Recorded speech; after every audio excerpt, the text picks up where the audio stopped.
So just a couple of things I wanted to throw out there. Don't forget, if the newsletter's out today, it is out today. It's available. JJ did a great job on it. It's on our website, on our Facebook page, and I threw it around about 20 other Facebook pages. Make a copy and share it with a friend, send it to somebody in your club, and remind everybody it's available to the entire world, and it is free. And everything that's in our newsletter is normally in our website. And I am proud to say that this club, 5 years in existence with you, is the fastest growing wood turning organization in the world. You can't do that without, you can't say without doing it. We have the best newsletter dealing with wood turning ever. We have a website that's unbeatable dealing with wood turning and wood turners, and it's all for the love of wood turning. And it's all due to you folks that contribute, that participate, that give input, that give critiques, that get involved or whatever. Every one of you that get involved in this makes this club that way. Every one of you. There's no hierarchy. There's no, well, you can't do it because we're going to make this guy mad. I'll be nice. Screw him. Well, there is nobody who get mad. This is for the betterment of wood turning. I love it. I love it. And don't forget, we're going to have level up. And next week, we're going to give you really good level up news. The grade 8's going to meet on Monday. And we're going to go through some business. And they're handling it all. This is the first time I'm meeting with the committee. And I'm just going to listen. Because I want to know more about this level up. It's an organization that is all getting together in Wisconsin. And we're going to go up and have a great meeting, a great time, a family affair. I say family affair, it's a world affair. We're going to people from all over the world coming to this event. And it's all right there. And you did it. We did it. We did it because of you. And we can only do it if you keep going on. Wait. Got a little reminder, somebody. We do need additional demonstrators. Demonstrators? We're going to create that term? No, demonstrators. We're looking for demonstrators. Last week, we had a really good one. Stepped right in first time and did a great demonstration for us. And you know what? During that demonstration, we experienced some problems. And they experienced some problems. But we overcame those problems because we had 100 heads in one big mass. And it wasn't going to happen that way. So when we're looking for demonstrators, we're looking for friends to help us with demonstrations. We could probably put the call out to some companies and some professionals and gather these people up. But, you know, when you get something like that, you got to pay for something like that. We're not married to anybody. We're dating everybody. And I'm reluctant to do it. If you want to do a demonstration for us, be our friend. Do a demonstration. Show us what you can do. If you've got an idea, a trick, a gimmick, a way to do it, it's got to be safe. Otherwise, Sue Jelly's coming to get you. And we ain't holding it back. So that's part one. But all we want you to do is show us what you have. Share with us the ideas you have. And all those ideas make for really great wood turning. It doesn't matter that you didn't do it before, and maybe you'd say, I wouldn't do that. If you saw how easy it was and how good it came out, you change. You know you change. You came in, and we want you to do that. So, all right, we're going to do a little gallery tonight. And if you have any questions whatsoever, ask them. If you have something to show tonight, put it in the chat. If you're a new member, you're just joining us. It's a few minutes after hour, 6 o'clock Central Time. If you're a member joining, say hello. Put in chat, say hello, I'm new. We welcome you. And there's no donkey to ride. It's all friends sitting together having a good time. So got 55 families out there with us tonight. Whole lot more tuning in. I'm looking to see what's going on. How about you? Yeah. We got Tommy coming up here. I'm not getting audio on some people. Can't hardly hear you, Dean. Damn, okay. That was that glitch again. How's that? Same. Mm. Did anybody just get knocked off again? I did. It's just you, Al. Yeah, we don't like you, Al. You could sometimes you just get up to dust and it's no good. You know, calm down, Al. Look, and he brought me off when I said that. Oh, No, Keep no, showing low I feel- bandwidth down. look, man. we're supposed to get a storm. It must be on me. Yes. Okay. Okay, well, stick Can you with us. turn, can you turn your video on, Al? Yes. Hello. How are you? Oh, we were doing pretty good without that, man. Yeah, I know, but we That's can't, what I but I said know too. he's That's on the why I list for keep it up. gallery and we can't switch to him if his Okay. video isn't on. All I sent Your it in name, early, but All I right. think I got knocked off. your name came up in No, that's conversation fine. today, Al. I got, Al, you've I got got, something going on with your bandwidth because we can see your little meter. It's fluctuating up and down. So I don't know if you got a storm coming through Yeah, or what. there is a storm coming. And Yeah, that's so what I so said. that's It's what's probably on happening. me. So that's what's happening in your area is your internet bandwidth is being decreased and Zoom hogs a lot of it. And so it's kicking you out and bringing you back in. So Right. All all right. good. I All right, watched let's go to I watched the Scotty. replay of a meeting last week on here, and a guy, I was at the mall, and a guy was watching, I was showing him some things, and he said, "Who's that guy talking about you, Al?" And I said, "That's Al Dawson." And he says, "Yeah, don't get rid of him." I said, "Why?" He said, "He asked the questions the rest of you guys won't ask." So it's like you're locked in, man. My wife tells me to shut up when I'm on here. Yeah. All Well, right, let's you're go locked to in. Tommy. He's got a question on some Bodark here. Yeah, Hi, it was, I had been making some blanks with Bodark, and I had some logs left over, and I was just going to cut those and make some boxes out of them. But the blanks that I use for the bowls, I usually twice turn them and then set them up for a year, and then come back and turn the wood. But this wood was green, and I asked Dane about it earlier, and I went and got the log. I don't know if you can see it. Yeah. I'd turn that in a heartbeat. But you can turn this and it's not going to warp or I mean, I'll turn the bottom and the top and have a canister and it's not going to warp when I do it green. Actually, it looks like walnut. I was Oh, gonna say it's cherry. Bodark. It's Never heard of that. No. Osage orange, same thing. Osage Oh, orange. okay. St. George. Okay, I've heard of that. That's gorgeous. Yeah, it's Age nice. apple. But if you I- turn it wet in the canister or a box, it will warp. I'd be careful about handling it afterwards. No light, no strong breezes. It has to slow down, slow cure or dry. Yeah. Otherwise it will fracture or crack, and not much, but it will have a little. But I would turn it and I would go to my base thickness that I'd like to have and then let it dry slow. It's gorgeous. It's a gorgeous piece of wood. It really Yeah. finishes up some. It's really pretty, but and the problem with Bodark is, I mean, for a bowl especially, you turn it and it's great to turn green, but you wait too long and it's like cement. You can't turn it at all, and that's why I was asking about turning a box, because I can't turn. If I turn it real thin, is it going to warp? Well, I'll just set it aside like you said and just let it dry that way. It won't, it may crack or it may not. Well, yeah, it's It will warp. the mulberry family, so it is a fruit wood. And it's going to drop moisture fairly quick when you start cutting it, when you leave it open. But I'd be conservative about after I've turned it where it is. So if you put it to where it's going to get too much air or heat or changes the atmosphere.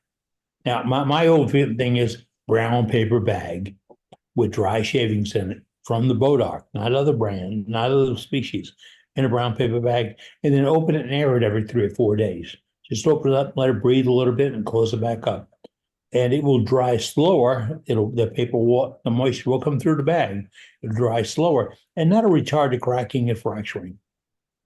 Okay. Okay. All right, thanks, Dave. Thank, You got that out of Texas? yeah, what's that? Where did wood come from? Yes, it came from Fort Worth, Texas. All right. Yeah.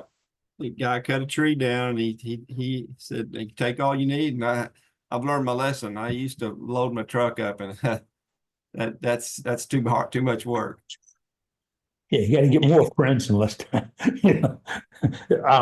I picked up some. It wasn't that big. Early SWAT days, maybe almost 20 years ago. I came back with a log or two of it, and I made some small jars out of it, and they came out nice. I'm looking around on a gallery. I don't know if I have any up here, but I remember the color exploding off the shelf when I put them up there. And that might be why they're not here. They may have looked so good. They unfortunately walked out. Yeah, I know how that goes. Yeah. Okay, thank you. All right, no, thank you. No, thanks a lot, Tommy. You bet. Thanks for answering my questions. Grandpa, what's up? I have another wood issue. Wow. Does anybody have any idea what this is? It's two Dark times stuff better. at the top. Oh, The bottom is beach, I know that, but the top. And what it was is, I was helping clean out an apartment, and there was an old wall clock. That was, well, it's pretty much black. That's how old it was. But Can I we see took the it Can you, home, inside? can you cut move up. it, can you move that top bit a little closer to the camera so I can see the grain a little better?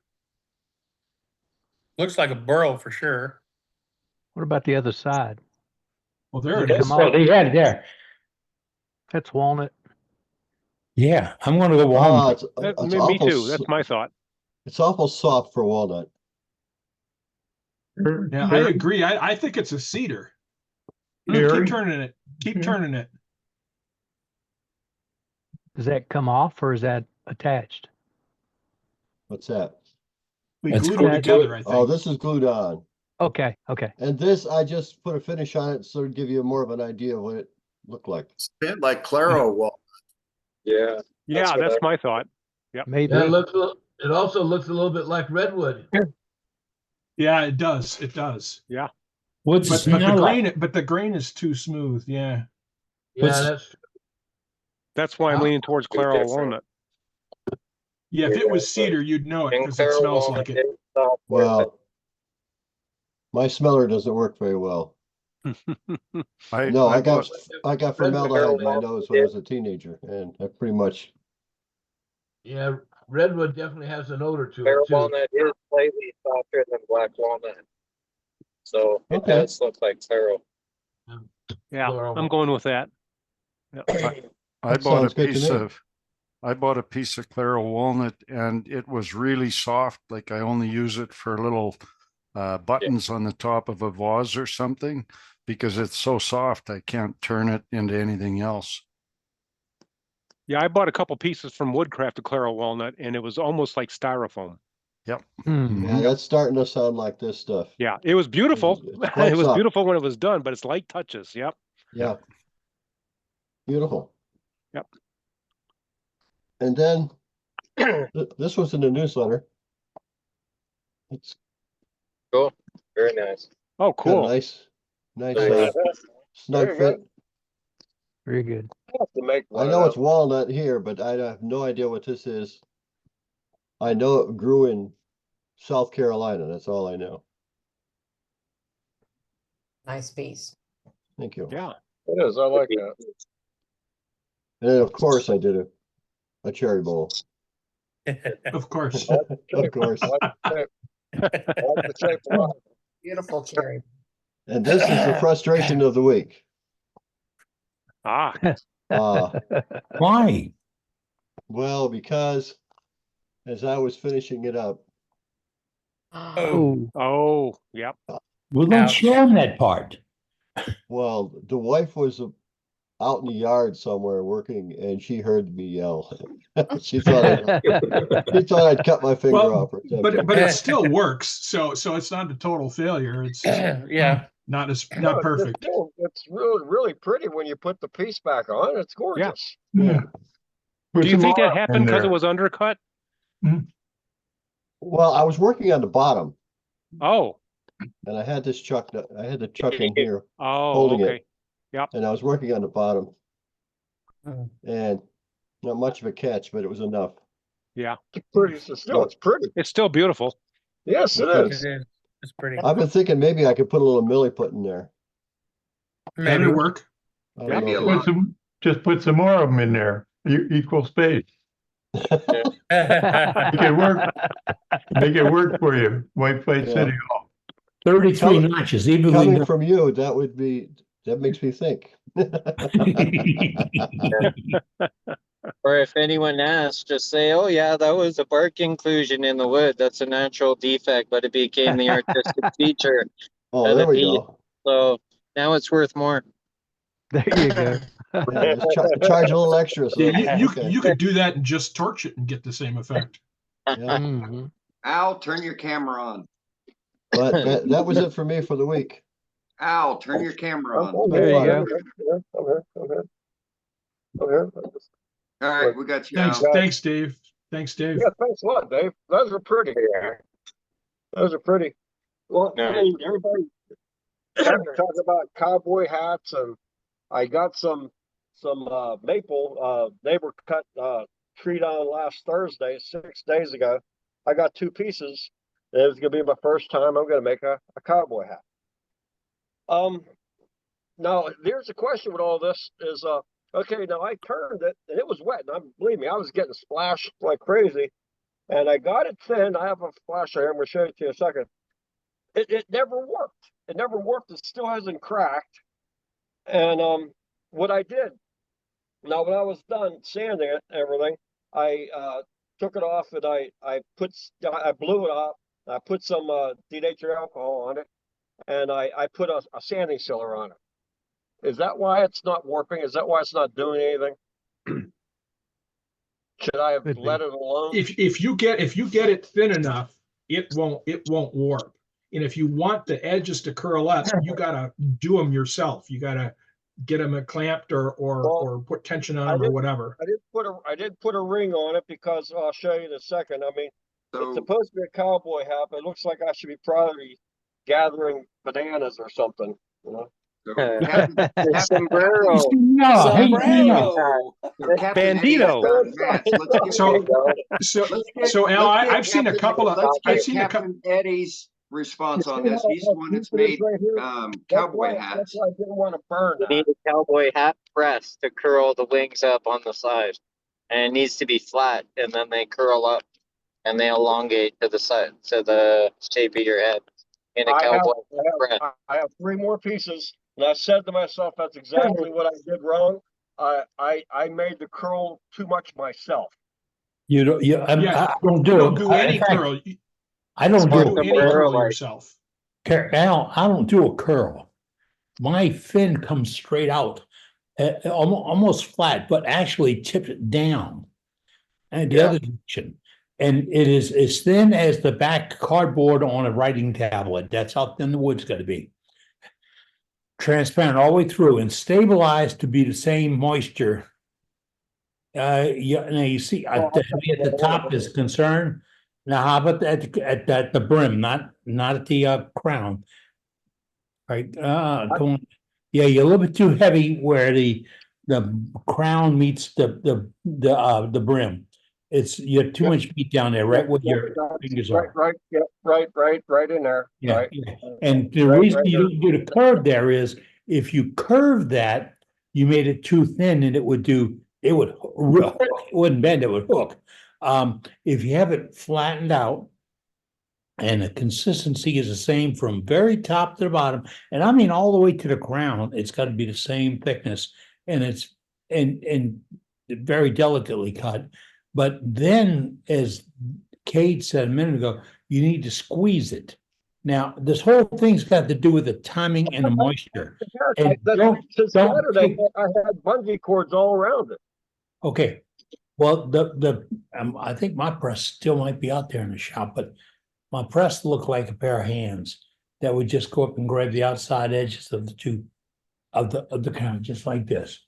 Right, Push Right. on the two sides. right. And this is a grain of the wood run right here. And it Right. would- the front push out, the back push out. And then if you just did that with a piece of cardboard, you would see where the sides would start to roll under. And that's where your tape.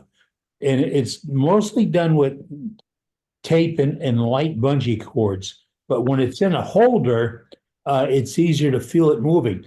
Now, you said you splashed alcohol on it, put sealer on it or whatever.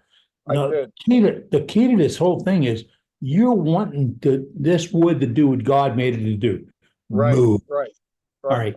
You can't let the moisture come out of that wood too fast. In fact, when I'm turning a hat, I'm spritzing the inside of the hat with the whole thought time about I'm turning it, letting water go through the hat. Now that's not cellular water, that's transference water. It will go through the wood. It will keep the wood from wicking off cellular water. Once the transference water is spun out of a piece, it goes to cellular water, which is the microscopic water that's held in the cells. When that starts to disappear or evaporate, then you no longer have flexibility. The piece won't move after that. It's just like when you put a piece in the steam box and steam it. What are you doing? You're injecting steam and you're injecting transference moisture into it and letting the cellular moisture stay in. So you have control. It will become flexible. You're doing the same thing with this piece of wood. You want it to stay as wet as possible. I mean, if you're gonna wear snorkel gear, it's okay. But you keep spritzing with water and don't add any chemical to the water because water is gonna be a friend. And then once it starts to dry, then you have to worry about is it drying too fast? Because if it dries too fast, it will explode, it will pop. So Sure. it's not a thing that once you see it start moving, oh, take it all away and put the fan on and dry it. No, it's No, no. let it down and let it slowly adapt to that twist. And I've had hats made out of pecan wood that look like something came out of Australia, all twist tail down in front. And what I thought I'd get a couple $100 for the hat sold for almost $1,000 one time because it was hat I didn't think I'd ever recreate. I didn't think I could create, but it wasn't me. The piece of wood was perfect and Right. water. Now I did one for a club demonstration one time, and they had me do soup to nuts on it. And after about 3 hours, I needed a break. Chuck, hat, and everything went in a 55-gallon drum of water, all to the bottom of the water. And I had all kinds of guys saying, "You screwed up, you screwed up, you screwed up." That turned up to be one of the nicest sculpting hats that I had done because that slowed down that water transference so much that it allowed the flexibility, and it was a piece of ash, allowed the flexibility of that wood to come in and grab. And so play with it. Do yourself a favor. I'm not questioning your abilities. Let's do something less than a hat size. Okay, let's get something about 8 or 10 inches around, about that big. Make it super thin, sort of shaped like a hat. Get it down that thin, and then play with it. You can use an old squeeze clamp, but wooden squeeze clamp to bring the sides in instead of making a large clamp. And just to see what happens, and that is more controllable for water because remember, you don't want it to dry. Dip it in the water, work with it, keep it dry, and then after a while, when it starts moving, then you'll understand. Okay, now I'm going to help it move. But heat and air, not your friend. It's your enemy. And I know I've had my wife come out and say you look terrible because I'm covered in the crud that comes off of a I hat. had so much fun. I had so much fun. It is. It is. I put a YouTube link in the comments to one of Jim Williams' videos. He's turns good. these hats. Yeah, he's great at it. And among other things, you can see how thin he gets it, and you can also see the press he uses to bend the rim and shape it. So Jim I had- go there, Jim yeah, had I go there and, SWAT this year. That was awesome. yeah, Thank- he's, yeah, he's this is very easier. good. Well, Jim is also a pleasure to watch. Yeah. He's just a master. Yep. Yeah, he's a lot of fun. He's a great guy. Yep. Okay, I've got 3 more pieces. Like right now, they're only 6 days that they've been cut down, so I would say I have no more than 2 weeks, with being, green as I want it to be. So Put them in, I'm gonna put 'em go- in a bucket of water. Put them in a bucket of water, Al. You don't want them Water's your drying friend. out at all. oh, Water's your so friend. just put the whole log in water. Yeah. There's big logs. Yeah, So, yeah, I put 'em- told my wife, Get a 55-gallon garbage can, plunk them in there and fill it up with water. okay, gotta- here you go. Hey, Yeah, you got yeah, you got a bathtub, right? Put it in yeah, there. my wife would never use it again if I put that in there. But Oh, it's boy. it's Okay, it's your friend. You can't I shouldn't say you can't get it too wet. You might, but water is your friend because you don't want that transference moisture leaving water. and taking the cellular water with it. There's 2 waters in that wood, and you need them both to be your friends. One short-term friend, one's a long-term friend. So Got it. Everybody, hey, thank you. You're Everybody have a welcome. really nice evening. Everybody be All good. All right, thanks, Thanks, Al. Al. Okay, you guys be Next good. up, yep, next up is Carl. Carl, you there? I was asleep. All right. We'll just somebody come save back the to it. picture. Save the picture. All right. All right, next up is me then. So this one here we showed where the rim is burned on there, and Billy said something about he puts a chamois on there. Well, on some of mine, I put ribbons on, so you can see that this is just ribbons from like Joann's, so that works too. Okay. So and then I saw a Tomislav video, and he made a whistle. So there's my little version of Tomislav's whistle. And it works, even though I proved to myself how bad I am with the chisel and I have things to learn. So there's that. It looked a lot easier than it actually was because I wasn't really good with the chisel work, and my little slot's a little too small, but all in all, it was a good fun project and it works. So who am I to complain, right? And then I don't remember if I showed this last week, but this ornament is done. I like that. I do. That's So, pretty. That's pretty. And it's Are you gonna leave walnut, it- and you can, Are you gonna See leave the finial wood colored, or are you gonna decorate it? I'm not gonna. It's cherry and it's washing out a little here in the camera, but it's enough of a contrast to that it looks Stand just on its fine. own. Stand on Okay. its own. Yeah. Looks So good. yeah, I'm happy with it. So thank you. That's for anything when when you took them out. Okay, folks, watch your audios. Yep. So next up is Tom Kenny. So there you go, Howdy. Tom. What you got, brother? A couple weeks ago, we had a demonstration. I believe it was Jeff was making whiskey smokers, and that flung a craving upon me. And I have started making whiskey smokers. Yeah. Let's see how that flung went. The top ones, I believe, are white oak, and the bottom ones are birch. And I made a mistake on the one that's laser engraved. I just had an abrasive paste as the finish. The word was don't put a finish on them because they're going to be burnt.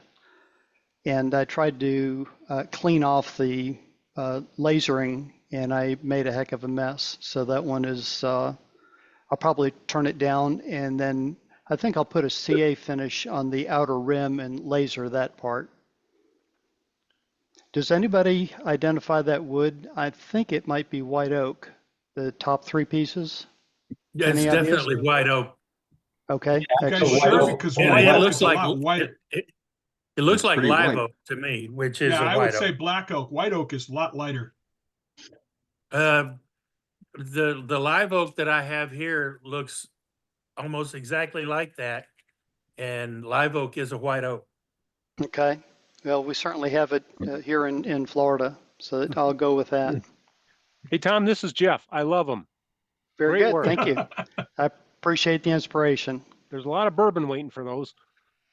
Well, I That was the was question. That was telling a the buddy, question. How do they work? pardon me? How do they work? That's the question.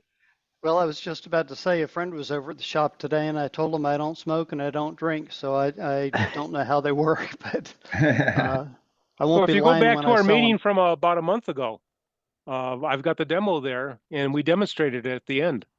Right. Yeah, matter of fact, I thought to sell these things at a craft show, I might do a screen print showing the glass full of smoke. And so if someone didn't know what they were, like I didn't know what they were a month ago, they'll know. That's what I do because, you know, nobody at these craft shows or art fairs or anything wants you to have an open flame. So Yeah. I have a picture of one sitting on top and it's been smoked. Very good.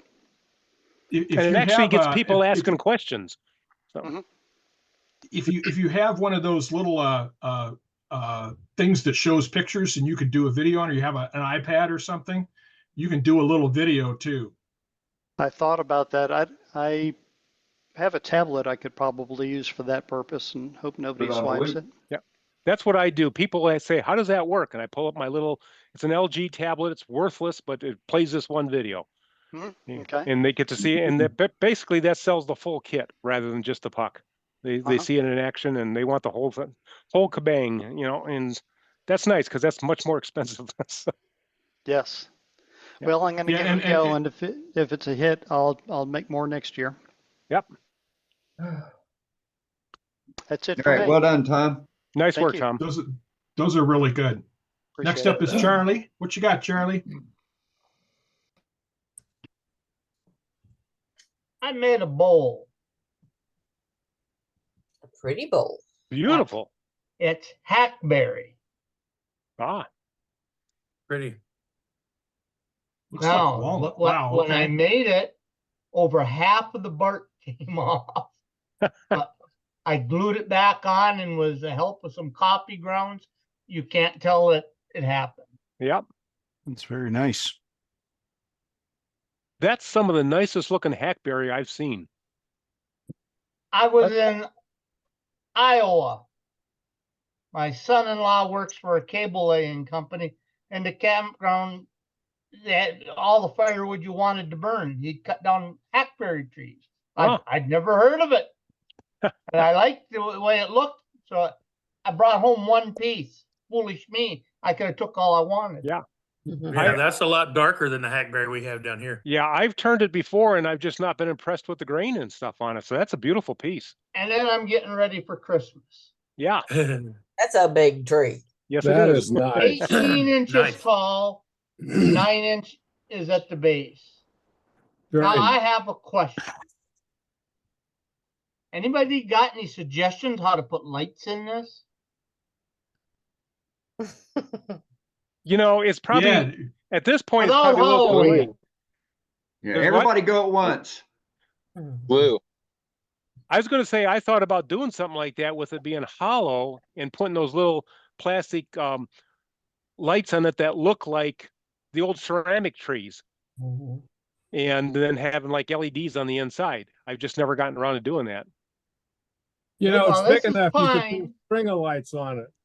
And you can see all the pine board holes in it. Yeah. Start hollowing this and she's going every. That's a nice idea. That's a nice idea. I think I'd put string lights on it. Yeah. I was thinking, well, I did it on one I did several years ago. I just strung some miniature multicolored LEDs around it. Yeah. Mhm. Yeah. How did you fasten them? Hot glue. Okay. Thank you. Maybe drill. What kind of LEDs? What kind of LEDs? There's individual ones. Is that what you're saying? Just a string of lights that you get at Christmas. Right. All right. They actually well, make small strings of lights with like 30 or 40 lights bulbs on them. They're LEDs and they're battery packs on them. And they're very tiny, but they work great. Yep, at my Joann's, you can find them in the flower decorating department. Uh-huh. And bring They it call back. them- they call them like fairy lights or something Yeah, like they that. call them fairy lights. I just Bring buy it them back off when you have the Amazon. lights on it. Yeah, I just buy them off Amazon. Yeah, you can Nice get them on idea, Amazon. Charlie. Some dollar stores carry them.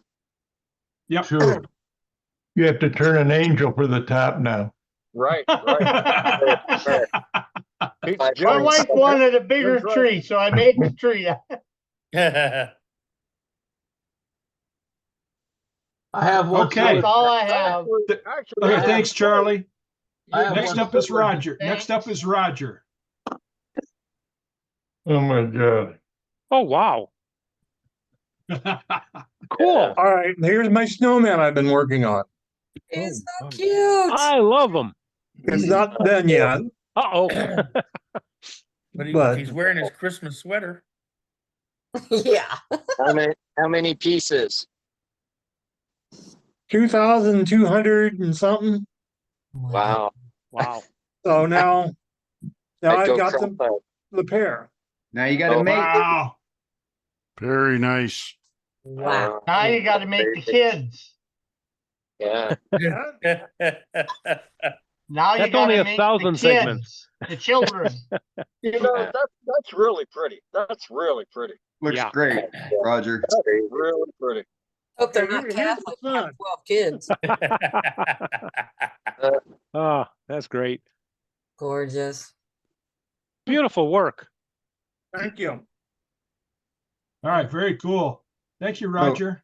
Those Hold are on a minute. awesome. Hold on a minute, Matt. So Roger, Oh, okay. what did you wind up doing to keep your pieces from shooting out the back of your miter saw? I taped the end of Those it. tiny pieces.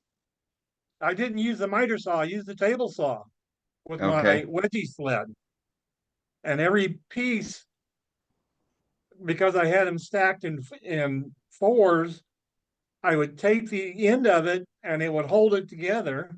And Okay. I'd get about 80% that way. So every piece is mitered? Every Yes. piece is set at is cut at 5 degrees. Oh my God. I love it. Why don't you That's just, crazy. you could just suck them all up in the shop vac and pick them out when they're done. Very well done. Yeah, great job, Roger. Thank you. It's awesome. Very cool. Next up is Jim. Oh my What you got, God. Jim? I can't imagine making all those little pieces. I don't. I know, right? That's This- I amazing. wouldn't have the patience. No, Yeah, I'd I, go crazy. I took my dust collector up and suck them all up and then pick them all out. I showed this before. This is a series of where I'm going with this thing.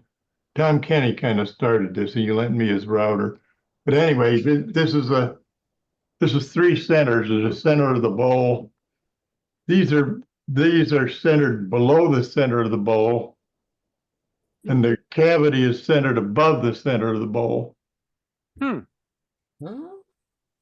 You see that? Yeah. Oh, Yeah. Yeah. Yeah. Yeah. So And this- how'd you hold it? And that kind of works, so I exaggerate a little more. So these are, damn, I can't do this. These are pointed down, so the center of these is down here. And the center of the bowl is here. And the center of the cavity is up here. Interesting. Cool. I like that. Rather than having Yeah, one I straight love up. it. I love it. I love it. Very cool. Looks good, Jim. And then if you tip the router sled, God. it I like that better. It starts Wow, Yeah, that is that looks very way nice. better. Well, this is kind of overdone. I wasn't sure what I was doing. That looks great. There's 12 on the outside. There's 24 of these. They're on 15-degree centers, but I'll make some more of these. But this Well, is kind of it's- interesting. Since that one is overdone, just put it in a box and send it to me and I'll. Yeah. Well, this is just showing what you can do. I got a bigger cutter coming. The first one, these little ones were done with Tom's cutter. And then I found a bigger cutter in my box so I could cut deeper. And then I got a bigger cutter yet coming. It's a really big one. That is gorgeous. That Yeah. design there would make a real nice And looking. I had a bottle kicking around, so I made the flutes run out on it. Mhm. Very cool. Love that. Very cool. Yeah. 12 flutes.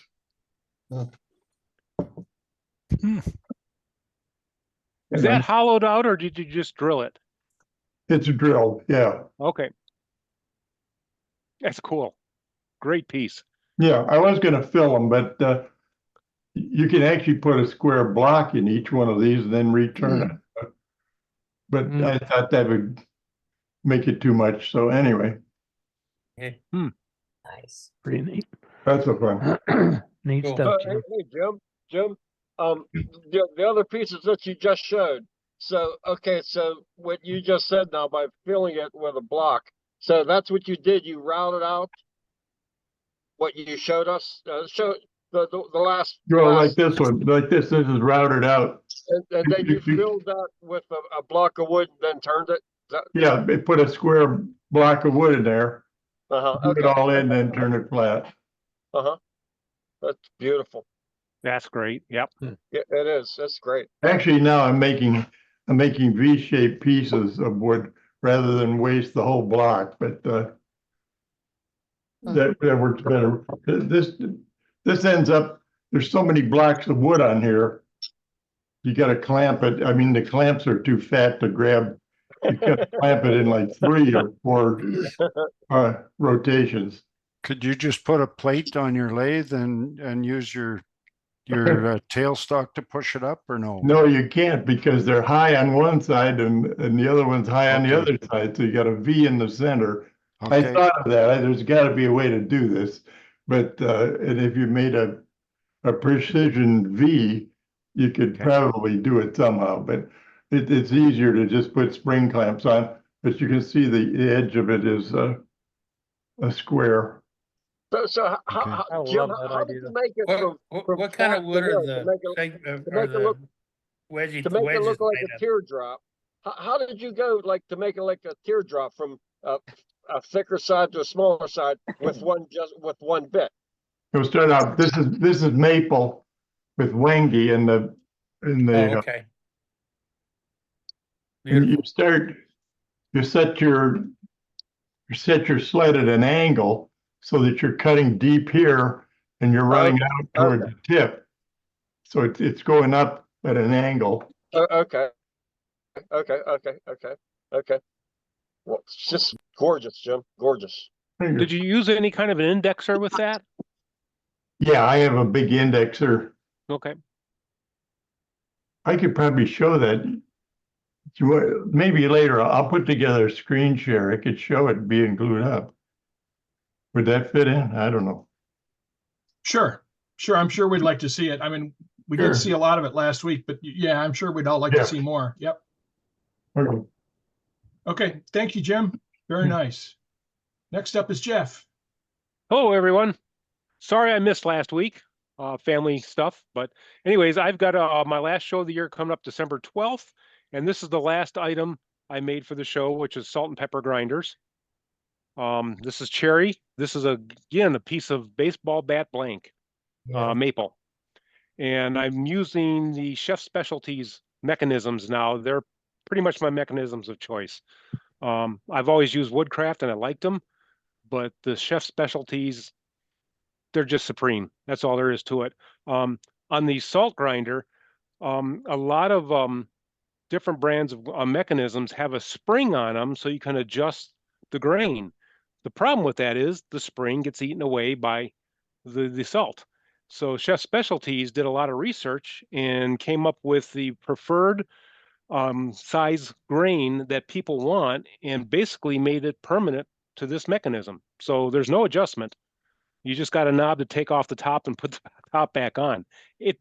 And I just thought at first it wasn't going to be that much salt, and I tried it out. It's perfect, absolutely perfect. So last 2 items for the year probably. It's going to be these. That's cool, Jeff. Thank you. Can you post a link to those item numbers? What do you mean? From Chef Specialties? Oh, yeah, I'll find something and then I'll get a link out. Thanks. Yeah. Sounds You- great. You got to kind of dig through their site to find their mechanisms because they're always pushing their own salt and pepper grinders. Well, Chef does wear Craft kits, right? Supplies sell them? That I don't know. I went, these ones I got through a club purchase, and we went directly to Chef Specialties. And they do have a website, and they're not cheap, but I think they're the best out there. Yep. So I'll find a link. Great. Thanks, Okay. Jeff. All right. Thanks, Jeff. Thank you. Hey, Next Matt. up. Yeah. I can show a piece of live oak the same color as Tom's if you want. When you're ready. Okay. Let's do Dan and Daniel, and then we'll go back to you. Okay, Billy? Okay. All right. Echo. Turn 1 of the 3 off. What? Dan. What you got? Well, I made my first little thing. I've never made one before. Oh, nice. Very nice. Looks good. Good job, Dan. Yeah, looks great. And I made another one. I didn't glue it together because I'm not happy with it. I made the top finial way too long. And the bottom broke off. And it just don't look right. You're right.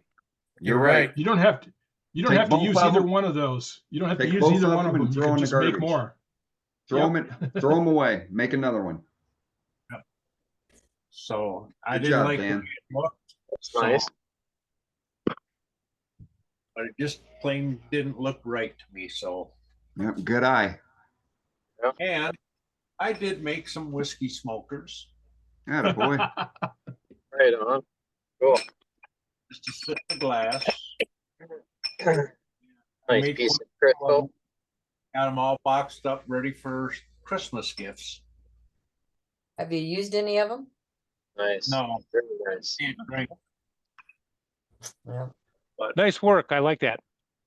Beautiful. And I made up this is 45 degrees or 90 degrees, whichever you want to say. And it goes onto a chuck. Okay. And I'm going to put epoxy around it. I tried paint, latex paint, and then what I'm going to do is put epoxy on it and you dip it down into sand and then let it dry. And that will put the bevel on these. Mark Soleil grinder. But I like the idea about gluing sand on there. That's a great idea. Yep. It's just like sandpaper then. Yeah. Use volleyball pit sand. Yeah. Yeah. And the other thing is if y'all live where it freezes and you get ice, you take paint and you paint a step and then you put sand on it, let it dry, and then put the paint or sand on quite thick, and then take paint and paint it again, and that'll make it a like those anti-skid tape things that always fall off. And used to do that on the inside of UPS trucks. Sounds good. So if anybody goes out and they've got an area that's just prone to be slippery, could save you a fall. Yeah, like your sidewalk in the wintertime. Yeah. We don't Makes experience that much in makes it- Louisiana, but we put ground pecan shells because that's what the oil companies ask us to put ground pecan shells, not sand, into that coating because they wear through, the coating will wear through and be more grip. I've done 100 helicopter pads using that. And they sell it in the commercial hard paint stores. But anyway, I just Cool. thought I'd bring this up. They can go on any Chuck, or I got a Pen Jaws, just sits in there, Nice. and you've always got one, and it's cheap. Just be careful. Boom. All right, Throw it very out. cool. Thanks, Dan. That's all I Next have. up, Billy, let's see the walnut. Awesome. Oh, wow. Oh, that's So- nice. So you can see it's That's a it's pretty piece. basically this. It's basically the same color as that live oak or that oak that Tom was showing. And you can see that figure down in here. But yeah, I mean, and the figure in this thing is nuts. And my light's not shining where I want it to shine, but it's the same color, and this is definitely live oak. And it's got the same kind of figuring in it as well. Cool. Yep. Thanks, Billy. You bet. It does. It has the same kind of figure for sure. That's a pretty piece too, Bill. Thank you. Next up is Ron. Hey, Ron. Hello, everybody. So last couple of weeks, I've been making ornaments and Christmas presents, I guess. And Matt at our last meeting suggested I show this. So this is my first shot at an inside out ornament. Nice. Yeah, you got to Yeah. show them the inside of that. Show them the inside of that. That's your really first cool. time? Yeah, that is pretty amazing. Wow. Heck yeah. That's awesome. Cool. Well, then I did a different one. So this one I Very good. I told you I heard you're supposed to do the inside first before you moved on to the outside. So then I did another one. Hey, you paid attention. Yeah, gold leaf on the inside. Wow. That is- Beautiful. Beautiful. Great job on that, Ron. Damn. yeah. Okay, so Ron, okay, so initially, Oh my God. Oh, if you want to bring your piece up, so you cut into the middle almost to nothing and cove yourself out, right? I mean, then you turned that around. That brought it on the outside. Yeah. So this is what you look. You have 4 pieces of wood, right? Right. That you put in your chuck, and then I cut to make the Right. gown, right? Right. I guess the angel's gown, and then you just take it apart, put it back together right the other way, and then turn it the other way, right? And then turn it the other way, right? So that's the Yeah. anyway. great job. And then my son went to one of the universities here in Michigan. I don't know if you can guess which one. So I did a basket illusion. Sorry about Yes, that. it's the wrong one, Ron. Yeah, sorry about that. I won't agree with them. Anyway, That's really cool. Go blue. yeah, there you go. Go blue. Amazing blue. Very, very nice. Very nice work, Ron. It is. Don't get me started on where they're going to go. Love those angels. Well, yeah, they lost all their players after they won I think they won the national championship last year, didn't they? I think that's what it was. Yeah. You know, And this Yeah, we- year, I'm not One and thinking of done. this year. you know it's going to be vacated next year, right? Yeah, right. Yeah. Oh, maybe. Yeah. Blah, blah, Great blah. work. Thanks for bringing the angels in, Ron. I'm glad you did that. That's very Yeah, well, cool. you made me do Yeah. it. So. I did. I absolutely did. Yep. Oh, is Matt being a bully now? I saw that he had it in the meeting over the weekend, and I was like, "Those are so cool! You got to bring them to the woodturning meeting and show them." And he's like, Right. "You sure?" I said, "Absolutely." I'm Great. glad he did. I Yeah, would yeah, like to see likewise. Ron bring one of his cupcake boxes. Yep. He So makes would I. cupcake boxes that look like real cupcakes. Well, I've got one right here somewhere. Oh, really? Outstanding. I'd like to have Ron do a demo on it. That would be great. He did a demo for our club a while back. Well, Jeff and Matt, why don't you guys team up on him? There we go. Oh, now that's Oh, cool. look at that. Isn't that? That is cool. Hold it up. And he hold makes it up, look easy too. Hold it up. Let us That look is at it. cool. Yeah. That's gorgeous. That's My- great. My granddaughters would love those. Right? My daughter They would are love cool. that. Do you use a That's such a fluting great jig on idea. those, Ron? Say again? Do you use a fluting jig to do those? Yeah, well, I use Yeah, of course. I use a router and I built Okay. a platform for my lathe and I use Right. that to cut the. Oh, Yeah. Cool. Nice. yeah, really. When are Actually, you that's available for a from demo? Theo the Woodturner in Australia. He's the one who had the demo on this first, so I don't, it's not my design, right? I don't make anything myself. Everything I do is what I see somebody else do it. So You Ron, copy the best. Nice. when can we get a demo? Well, it takes a while to do this demo. You guys know it's, I don't know.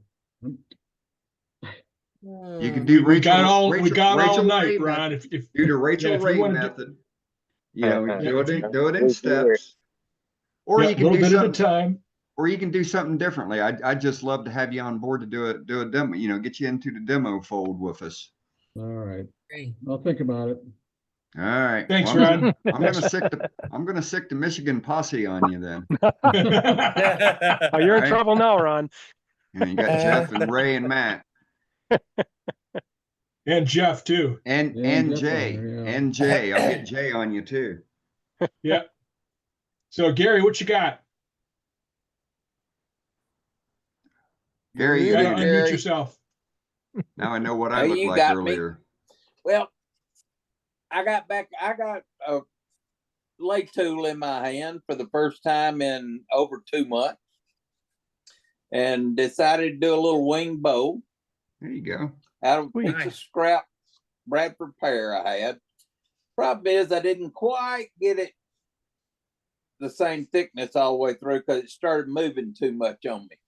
Mm. But it's a fun little project to do. Billy, it's nowhere near as nice as your oak wood. But It looks nice, Gary. I at That's least, very nice. I Good at job. least got back at it. So hopefully I went today and kind of got released. I got 2 more weeks of restriction, but I'm getting back in the shop here by Christmas. Outstanding, Nice. Gary. That's great to Very see. good. Good. Just like riding a bike, wasn't it? Oh yeah. Yeah. I Great. Good didn't job. even, I will say one thing. That's the first time I have turned a little wing bow or a bow without a minor catch or a major catch. Well, hey, let's chalk I that got as through and successful I said, you surgery. know what? I didn't have a catch on this one. Cool. There you go. There you Well, go. Outstanding. nicely done. Nicely done. Well done. So Dane, it's a top of the hour. Do you want to go to Safety Sue and then a demo, or do you want to keep doing gallery? What do you want to do? No, we don't have safety tonight. So let's go ahead and get on with our demo. So we got Mr. Doug Miller up. He's gonna invite us into his shop and Who? turn Ah. something for us here. I know what it is.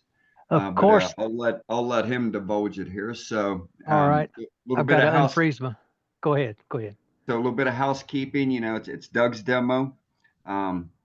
Yeah, need to have everybody, if you want to say something about what he's doing, you know, hold your comments till the end to ask questions. You can also put questions into the chat, and during tool changeovers or when there's a pause in turning, I can ask them to Doug, or unless Doug solicits participation from the group. Otherwise, I'm going to mute everybody.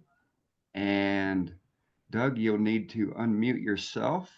So I'm muting everybody now. And I've got you. There we go. And All I right. got you. All right. My camera was froze up is what I was starting to say a while ago. I was having to, this camera, if I don't use it fairly often or move around enough, it wants to freeze for some reason. It's silly. Just real quick, go ahead and do my gallery.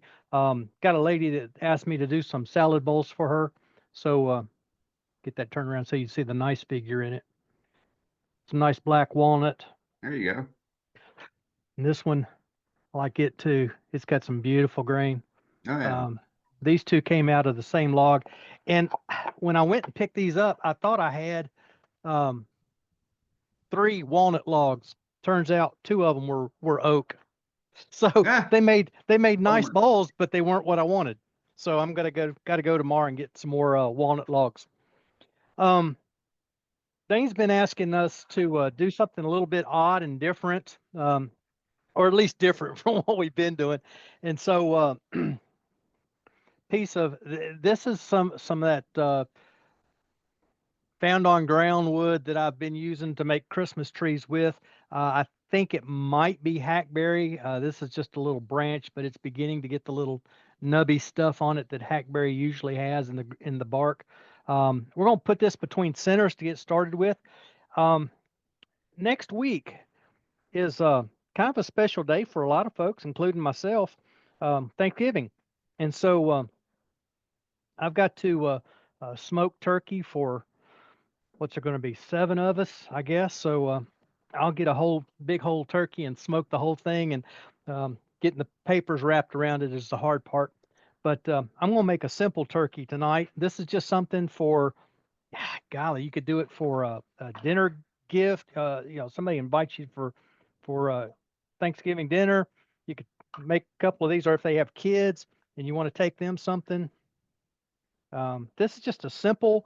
It won't take long. Dane asked me yesterday how long this is going to take, and it's going to take 45, 50 minutes, something in that neighborhood. So everything's good and tight. We're clear.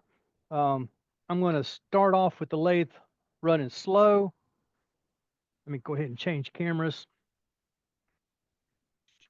Let's go to that one.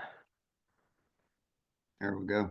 Then we'll speed her up, get her going. And what kind of wood? What kind of wood did you say it was? I think it's hackberry. I'm not sure. It's some of it was laying on the ground. Storm knocked out of a tree, and I cut some up and brought it home. So anyway, we'll start off with a spindle gouge just to get it round.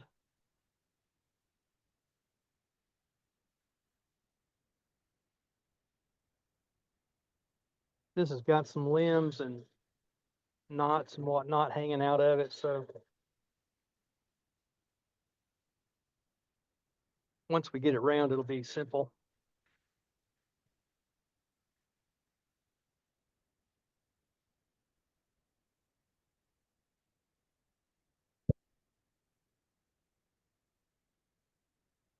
Here we go. Got the step center and the headstock in, so acts like a safety center and to some degree, but still there's plenty to grip with.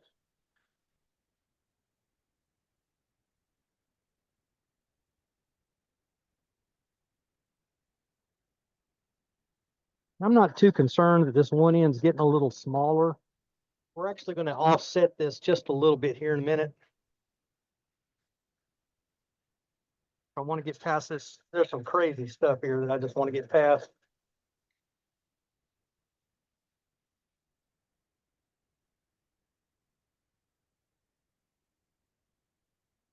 Just to see what we got.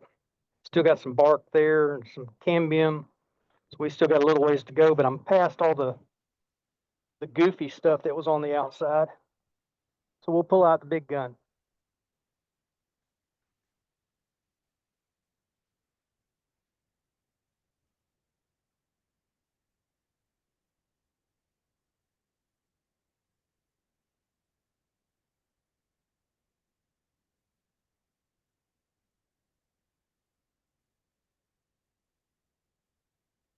Okay, we're basically round now. So let's get my parting tool and I want to get a tenon down on this end.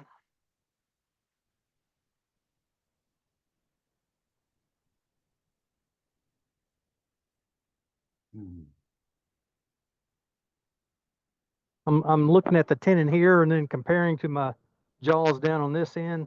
That looks pretty good, so we'll let that be the size. Now, the smart thing to do would be to have my calipers already set, turn it to that size, but that would be too smart. I've never been accused of being too smart.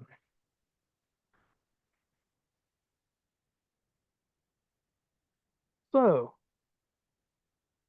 get the tailstock out of the way. I'm going to get the elbow stabber out. I may put it right back in, who knows? Get the stab center out of there.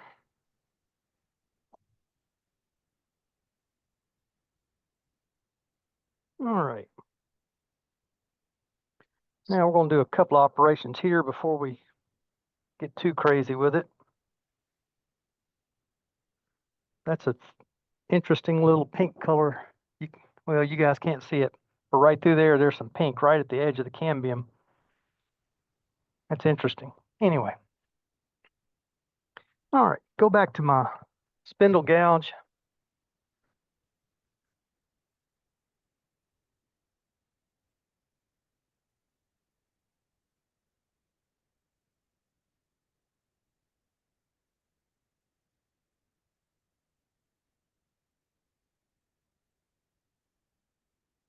Just making the bottom end. And turkeys typically have a kind of a fat little body.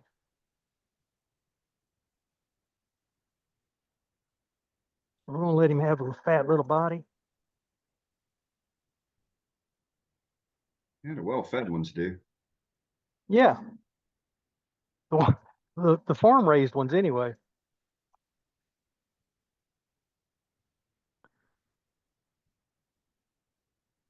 I was kind of surprised. First time fella took me out turkey hunting. He said, "You ever turkey hunt?" I said, "No." He said, "Come on, go with me." So I went with him, and first turkeys came flying in. I was amazed at how skinny they were. I'm going to offset that just a hair, not a whole lot, just enough to make a difference. Then we'll take very light cuts here for a minute while we're getting shape back up on this upper portion. Back, let me put my tail center back in, or live center. Bring it up, just for safety. There we go. Now I can be just a little more aggressive, but I don't need to be overly aggressive.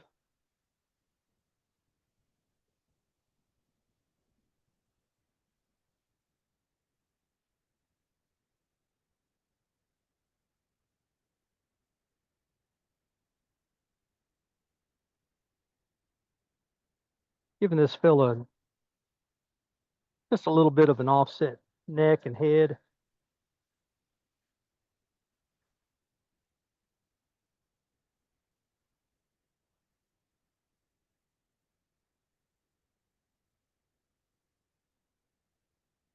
There we go.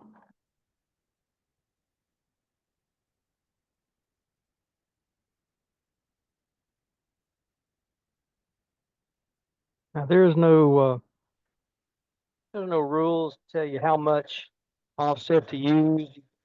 Use as much as you want to, or as little as you want to. You don't have to offset it.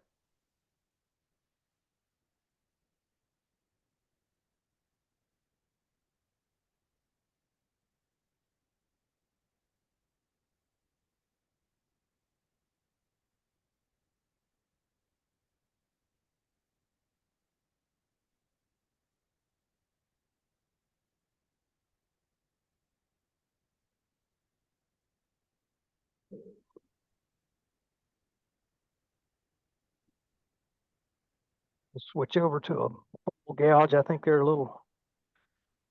That one might that spindle gouge getting a little dull, I think.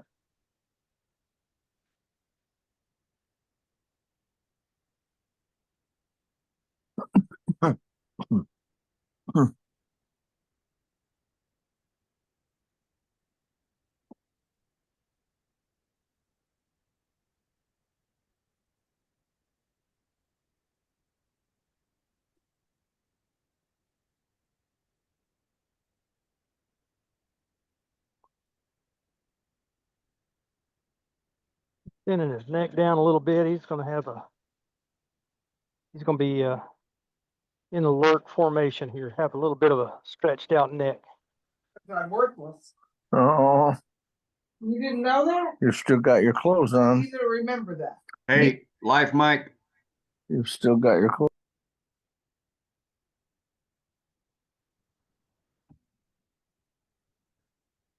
Yeah, we don't need to have two TMI tonight. That's right?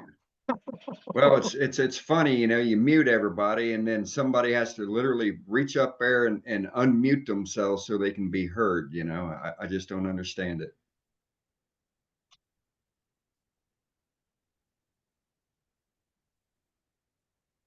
just kind of cleaning up a little bit here. I know it's offset, so I don't have to do much or don't want to do much. Then we'll sand it as well.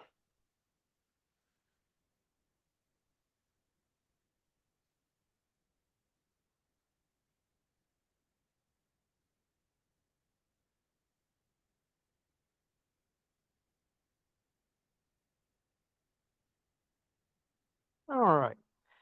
This wood, I don't think I pointed it out, but it does have the log had some checks and cracks in it before we started, so it's not going to be perfect, but then again, whatever is, nothing's ever perfect, is it? Let's see, before I do that, clean up the top of this just a little bit. Nothing we can't fix with a sanding disc afterwards, but we can get it close. I'm feeling some of those cracks right here. And nothing says you have to use a gouge. You could use a skew if you like a skew and they work well for you. Go for it.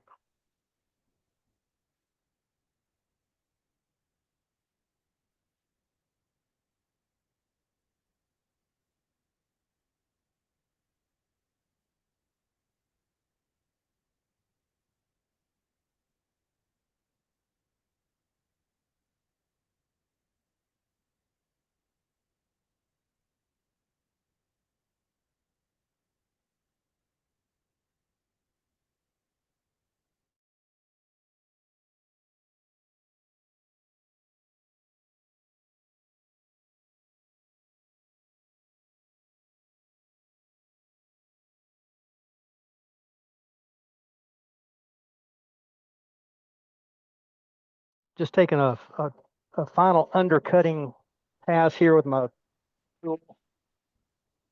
Not quite ready to part him off just yet. There we go. We're going to slow him down. That was running just a little over 1,000 RPMs there. But we can, even with it still offset, turn it down to where my 600, it'll sand up without any issues. And this little nibbing right here at the top, we'll do that with a sanding disc afterwards, just to clean him up.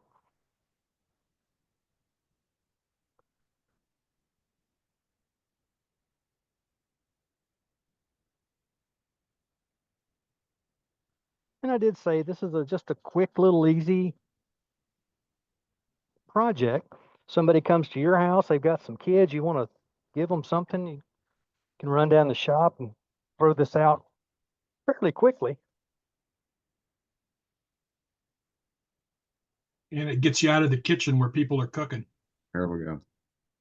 Get you out of the kitchen where they want you to wash the dishes.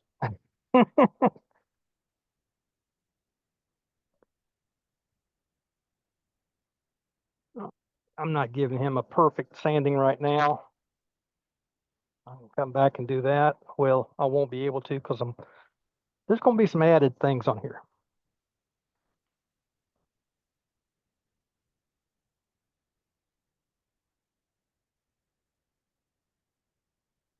Now, next week will be the night before Christmas, or before Christmas, the night before Thanksgiving. So maybe some of you will take up the challenge and make a turkey or two, or maybe you won't. That's okay. A couple of folks like to go out and make whatever the demo was immediately. And that's pretty cool. I'd be glad for you to copy this. Like was said a while ago, there's nothing that comes straight out of my head. I see it somewhere else first.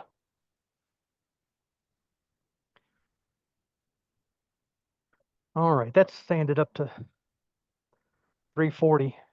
Yeah, there's some cracks on the top of his head, which is okay. I'm going to go ahead and part him on the bottom end.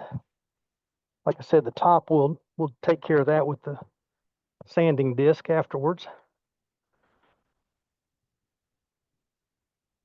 Get a little more tool rest here.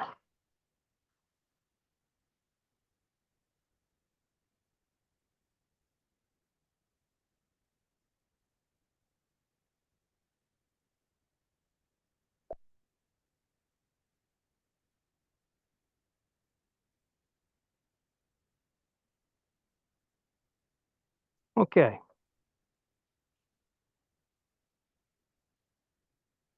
There's that part. And yeah, there's not a lot of offset there, but there is just a little bit. You can almost see it. It just gives him a little more life. Get rid of that stub there. We'll So save you it for. basically, so Doug, you basically offset the neck and the head, is that right? Yeah. The body Okay. was straight on, and then we tilted it in the jaws just a hair. It could be tilted a little more. Yeah, just to give his neck a little bit of an angle in the head so it's not straight up and down. Yeah, just a little bit. Doesn't take much. And then turkey's got to have tail feathers. So what we have here, these are my standard oak pin blanks. This one's been cut in half. Billy's notebook or printer paper and wood glue. So get my stab center back in the chuck. About the only thing I take a chuck off for anymore is to put a different chuck on. I like having the chuck on all the time. I'm glad that didn't just throw me out. I've got an extra button on the side of my mouse, and if I touch it, sometimes it throws me out. No, you're Doug, fine. Doug, are you going to explain why you did it that way? Yep. Give me just a second here. The reason I went ahead and sawed it in half and then put paper in there is because, whoops, about to mess myself up, I think. Well, I did mess myself up, but I've got another one. If you don't do it ahead of time, you're going to have to deal with this round wood. And to saw a round piece of wood is not always the smartest thing to do.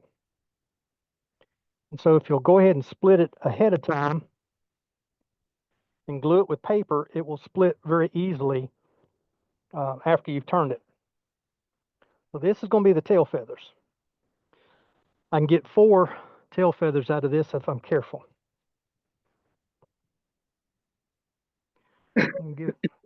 Bring the speed back up. It's about 1200 there. We'll use a spindle gouge.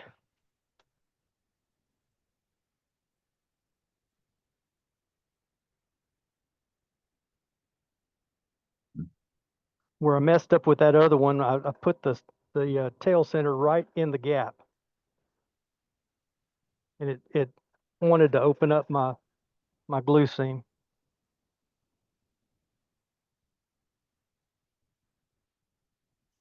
All right.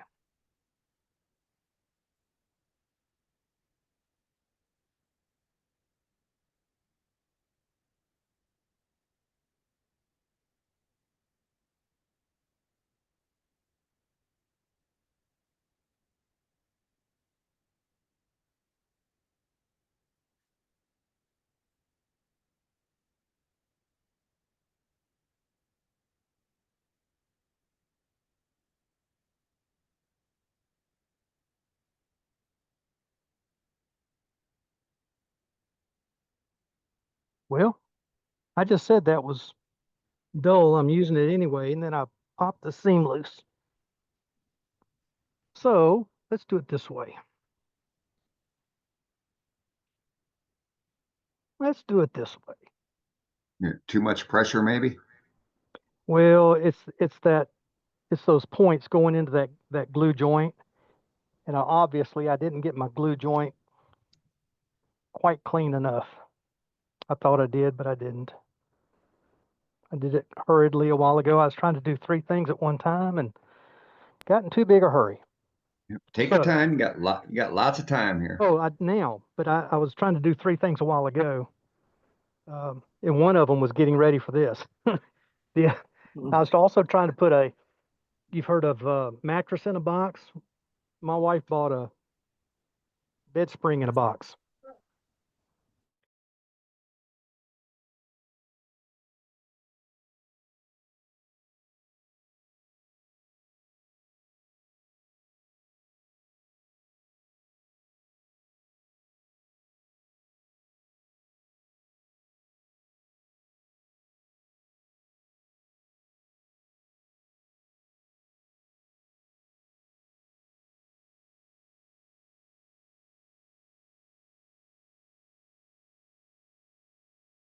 So she got a mattress in a box, which is fine.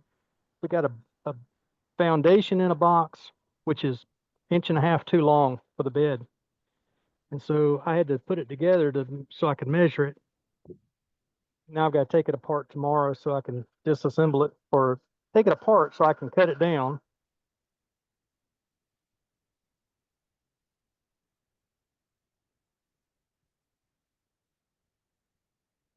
All right, we're almost there. Let's go ahead and get the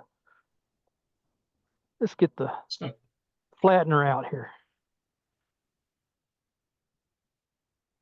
I do know that's called a skew. I was watching a video the other day, and the guy called a gouge a curve cutter, and the skew was a flattener. I'm still hoping he was just joking. Yeah. That was my next question. Yeah, I don't know if he was or not, because he did it consistently through the entire video. Yeah. Wasn't somebody I watched regularly, so I don't know. I wonder that about a lot of people on the old YT. Sure, yeah. Sometimes people are just starting out, and they get a little over anxious, and they start doing videos, and they really don't know what they're talking about so much. They're excited. I understand that.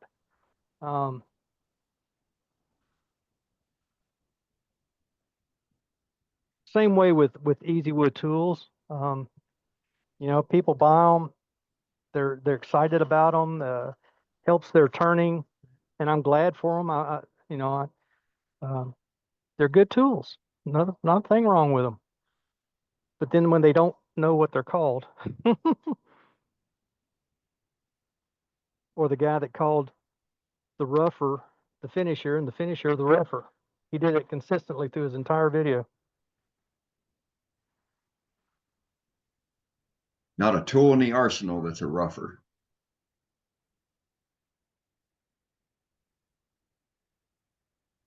All in the technique and presentation. Absolutely, absolutely.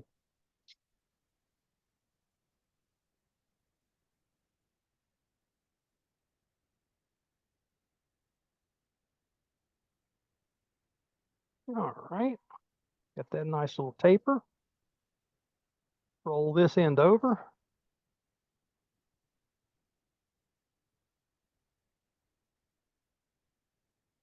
We'll roll this end over.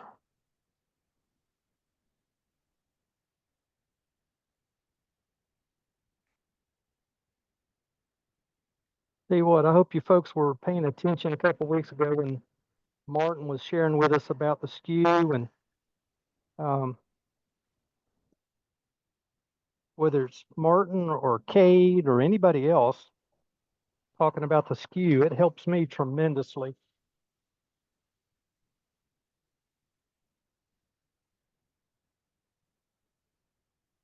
couple of years ago, I would not have been seen on camera with a skew in my hand. There's no way. In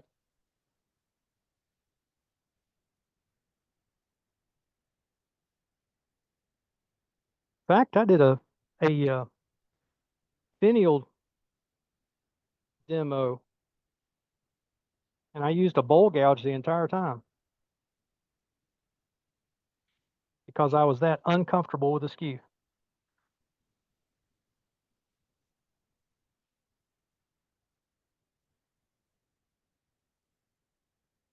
And a skew is the least harmless tool in the arsenal. Yeah, it can be a friend for sure. Just take a little time, do some practice with it. I'm still not that good with it, but I don't dread it anymore. Yeah, I can sand that. I think I'm in good shape. So I'm gonna disappear off camera for just a minute. Take this to the bandsaw, and if there's any questions, go ahead and stick them in the chat. And Dane, you ask away, and I can answer. That'll work, Doug. Yeah, so far there's no questions. All right, I'm muting my microphone here because this bandsaw is kind of loud. So I'll be right back. Oh, that's good. Zoom will mute it.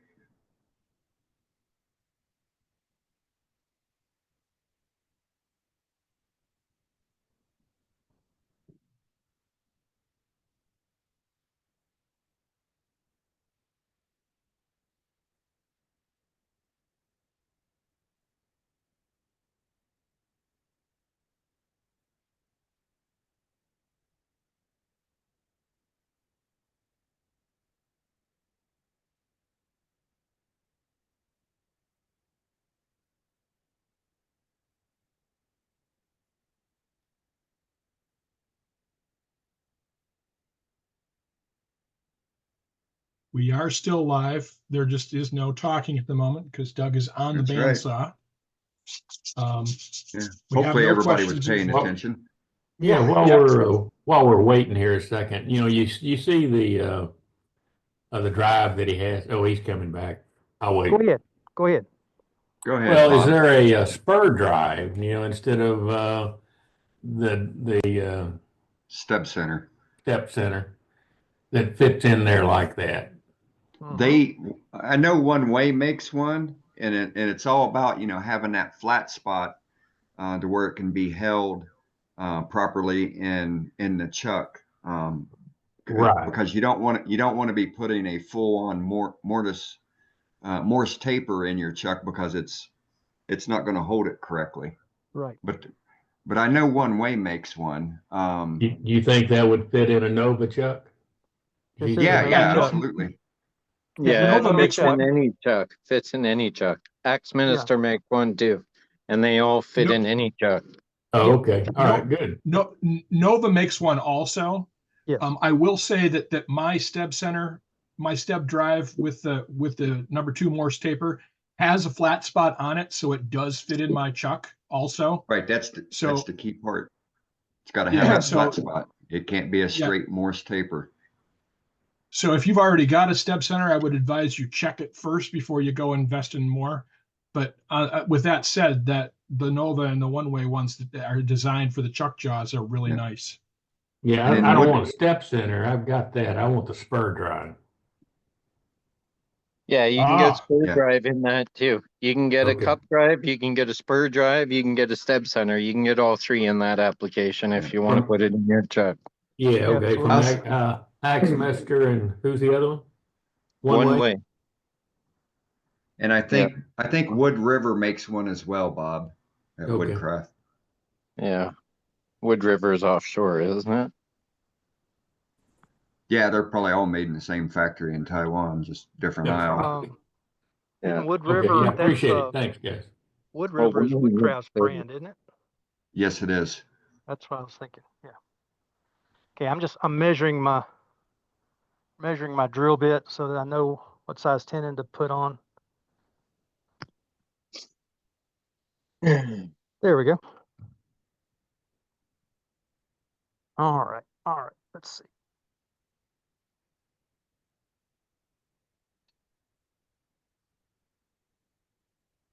This is just this is the end piece of a pin blank.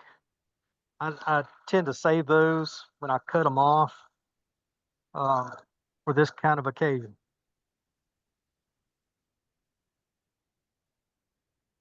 Oh, I was going to show you too. This is made. This is a steb center made to go in a chuck with that short back end. There are steb centers. Here's one with a Morse taper too. That's not made to go in a chuck. I've put mine in a chuck. That's not a good thing to do because it has no flat spot to grip it. But they do make some that have about a 1/2 inch black section here that's flat. That's made to go in a chuck. So, but I like this.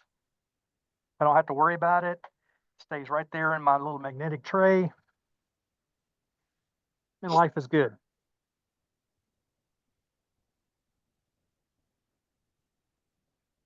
I'm trying to think. There's no markings on it. I was just trying to think where in the world I got that. I got it off Amazon. I've seen them there too.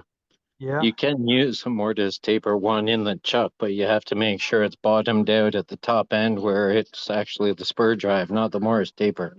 Right, right.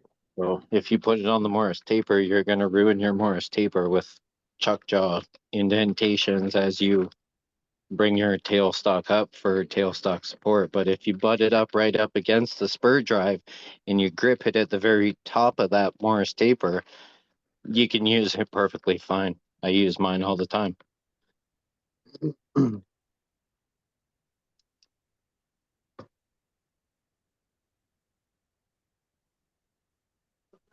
Easier to get this little tenon right the first time while you're still spinning here than it is to take it off and find out, oh, that's too big. You Get can that sand right. it down. It's just easier to do it in your original turning. Okay, now.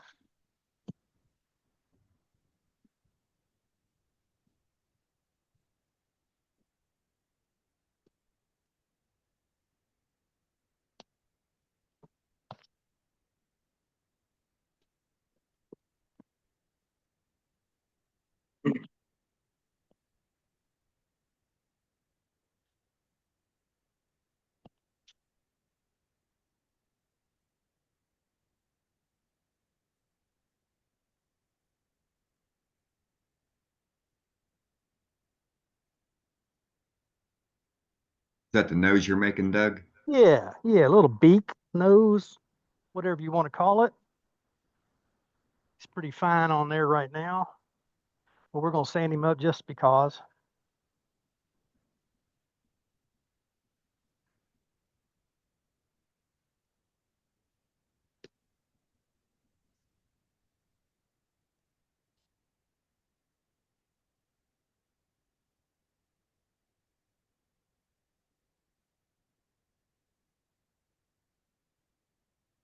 Yeah, it'll be all right.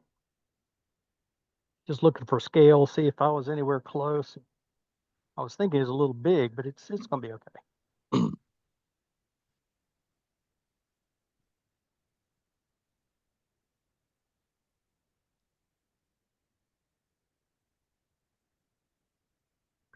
Let's see. Let's do this just because. A little quick and easy. Howard's feeding wax. Is that straight to y'all or is that backwards? No, it's straight. Okay. That's straight. Okay. I'm looking on what am I on? Well, I'm looking in Zoom and it looks backwards to me. But that's mine. Yeah, it's the mirror. You got a mirroring Yeah, right. function. You can change that in the settings on Zoom.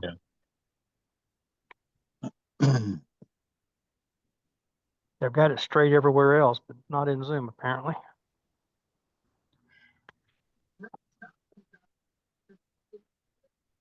Easy as that.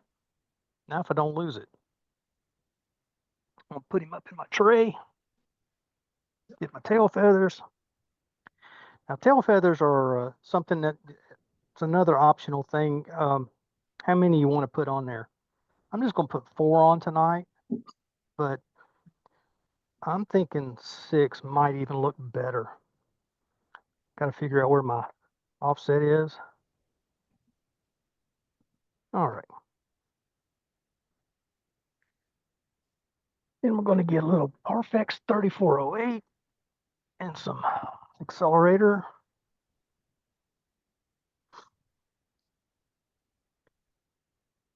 And whether you put these round side out or round side in, doesn't matter either. For whatever reason, I like round side in better.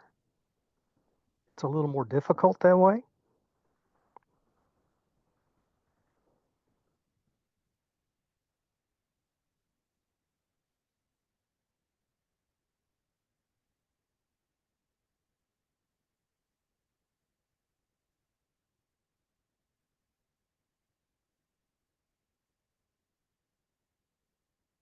But it's just the way I like it.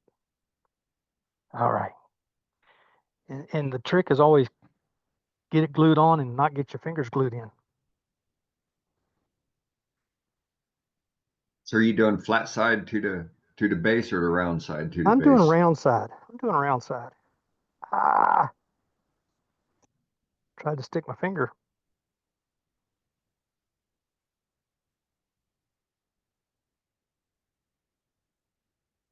Hey, Brenda says not to spray the glue bottle. Yeah, exactly. Yeah, you'll ruin your glue real quick. Turning just a little bit.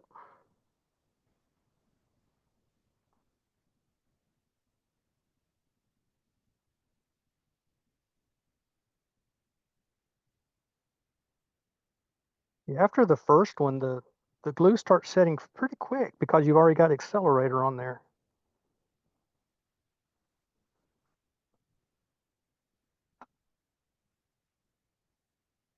And I think I've shown you all before. I got this years ago, and the guy who was putting these out has gone out of business.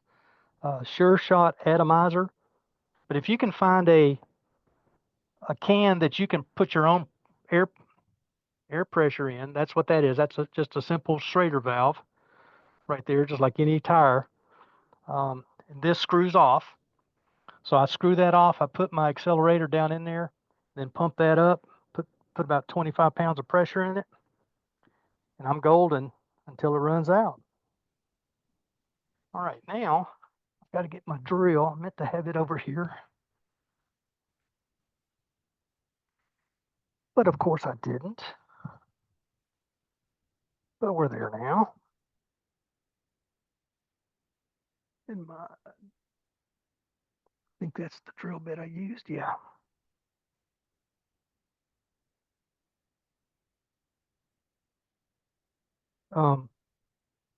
One of the ideas I've had after the fact was to get some leather shoelace to put over, hang it over the nose.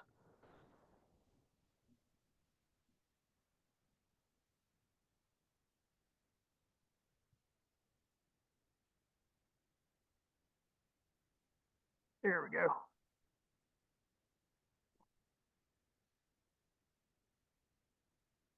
All right, now I'll put it in there. There it is.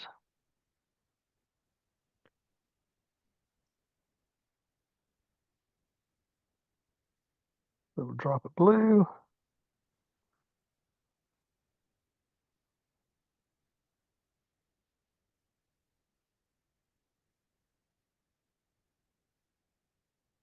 Stay in.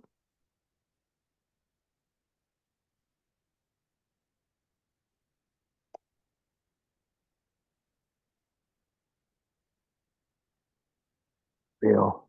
Of course, the tail feather comes flying off. Strutting his tail too much.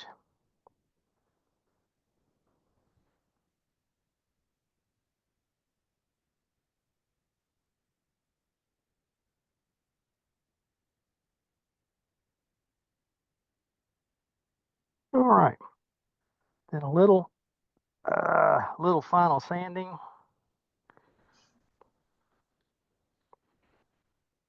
Let's see, let me change cameras. You see them better. We'll go to this one. There we go.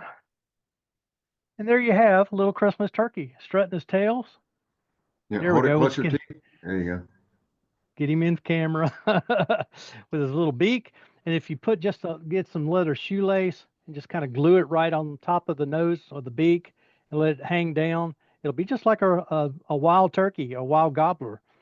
So, and you can color the Actually, tail feathers. And on a wild gobbler, the beard is on its chest.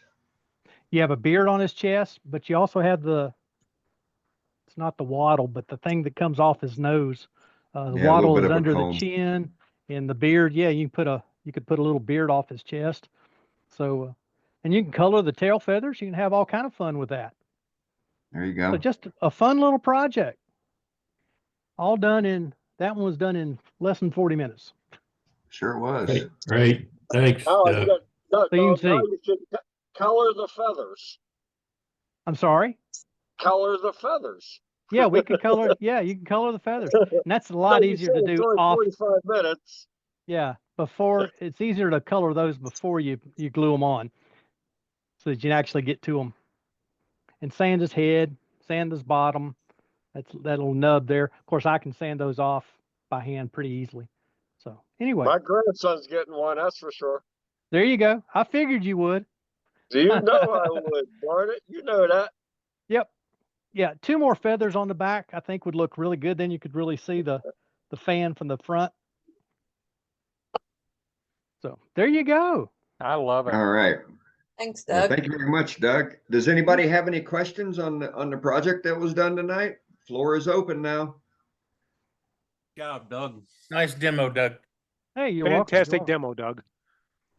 Like I said, just a simple, quick little project that you can knock out. Get out of washing the dishes, or get out of your wife's way, or whatever. Very And it can be enjoyable, done Doug. with scrap wood. There was nothing there that was nothing was purchased just for that. No, it was very enjoyable. All right. I've got to say, I never would have thought of doing something like that. That's a cool idea. I'm not sure what threw that in my head, other than trying to think, what can I do for Thanksgiving? And that just made sense. That just made sense. You know, I love it. You know, wouldn't it also be something maybe if you use a worm screw and like really set it off, you know, like a ½ inch, you know, like you would with a twig pot. Yep. You, know? use your duck's chuck. Use your duck's chuck. You could do a duck's chuck. You could you could do actually Put it 2 different put it centers. between centers and You could go from center and then actually move both of your centers the same direction. Right. That would Opposite give you directions. a real, or opposite, either way. yeah, go up. That'll give you your obtuse Yeah. offset for the head and neck. Hmm. Then you could offset the neck and then offset the head as well. Absolutely. You could have all kinds of fun with it. It just, it's like the offset bowls, like Jim showed a while ago, with the center of the bowl offset from the outside of the bowl. You start thinking about it, so many possibilities to this kind of stuff. It's just a lot of fun, and I'm sure there's somebody out there who would say, you know, if I do, let's see, 1, 2, 3 axes, I could make that the head and the beak and the body all in one piece of wood. Yeah, you could. That would be wild. But yeah. Doug, you're planting Outstanding. seeds. You're planting seeds, Doug. Yeah.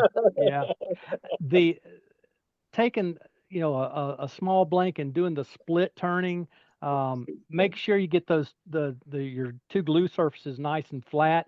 That was part of the problem. I don't think I made sure mine were really good and flat. This one, you can actually see the center went in and split that. Ah. So there was no way it was going to hold together. I bet I can split it by hand. Well, yeah. So I just, I didn't have the mating surfaces flat enough. I What kind of could've glue turned it did you around. use? Tight bond. Tight Bond? bond. Like I said, I did not take time and get this surface real good and flat before I put the paper and the glue in there. So if I had taken the factory side, the what's stained and finished, that would have worked perfect because that's a great finish. Yeah. You know, that matches up. But I didn't take my time and I didn't do that. I was trying to get to that silly box spring in a box that I've got to take apart and rework it myself anyway. Tried to tell her, let me just make it. And she said, oh no, it'd be quicker and easier to buy it. Okay. Right. Oh, well. That's when you say yes, dear, and you just put your Yeah, head down and yeah, get to it. yeah. So, It'll take me 30 minutes to an hour and I'll have it done. And so that'll be all squared away for our company coming Wednesday. yeah, well, that's good. All right. Once again, thank you very much, Doug, for the demo tonight. So welcome. And So welcome. if Very anybody else has enjoyable, any questions, otherwise we are going to continue on. Very Going enjoyable. once, going twice. All right, let's span back to Captain Eddie and see what he thought about this.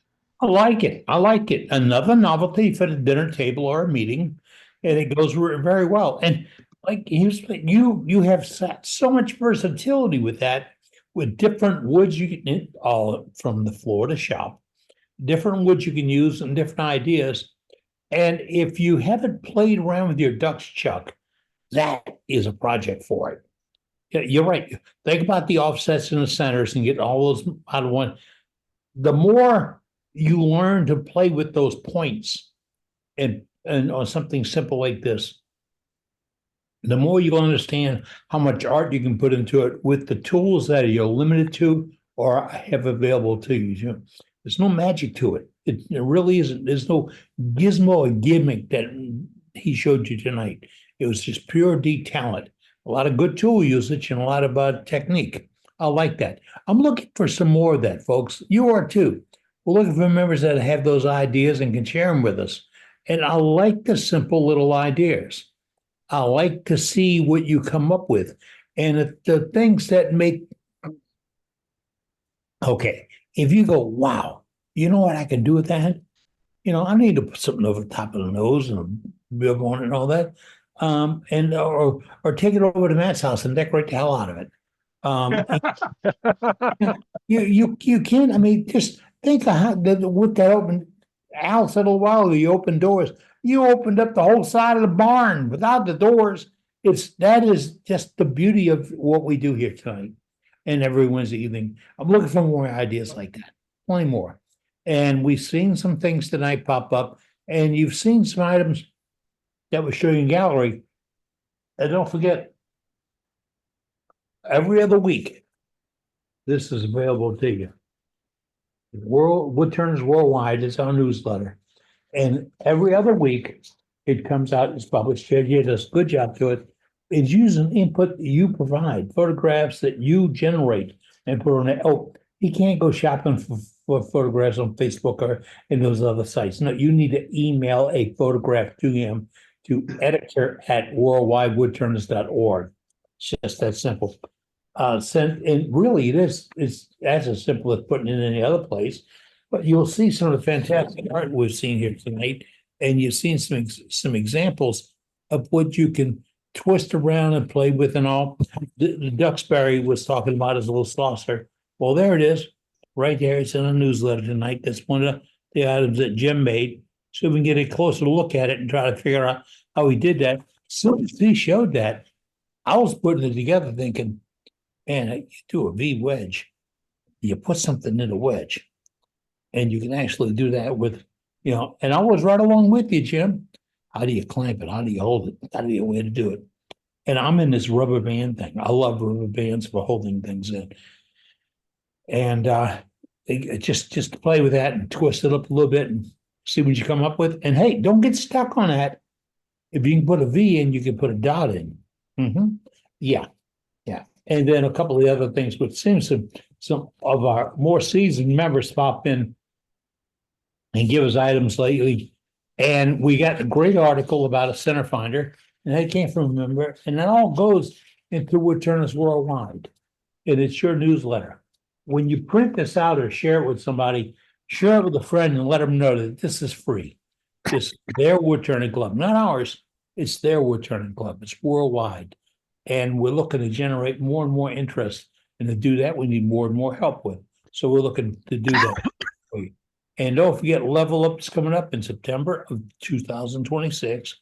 And it's an opportunity for us all to gather together in Wisconsin and really share our thoughts and our ideas, our art, our work, and a whole lot more. It's really going to be good. It is. And right place, right time of the year and everything else. And plan your trip. We'll have a lot more on that Level Up program next week. The board meets early in the week. We'll put a package together for you and explain to you. The first year is coming around, which means we're going to open up entries. And with that, we're going to find out where this thing's going to fly. We know it's going to fly. We just got to make sure the runway is long enough. So we're going to be there next week. We are positive about what's going to happen. I can't wait for it. I mean, and just the other day, I found out that it's not too far a drive from where we're to the Spam Museum. Yeah, the Spam Museum's up there, not that too far away. I gotta go check out the Spam Museum. There's only a few things in my life I haven't eaten. Spam is one of them. But they got all kinds of great things to take a look at when you get up in that area. Don't forget, if you got something to share with us, you can go to our website, you can send it to editor at worldwidewoodturners.org. If you got a question about Level Up, it's Level Up at worldwidewoodturners.org. Your wood turning club, and if you got a gallery item tonight, I'd like to see the gallery item. No matter where you're at, I want to see what you got. Look at the stuff we get here tonight. So pop in there and show it to us.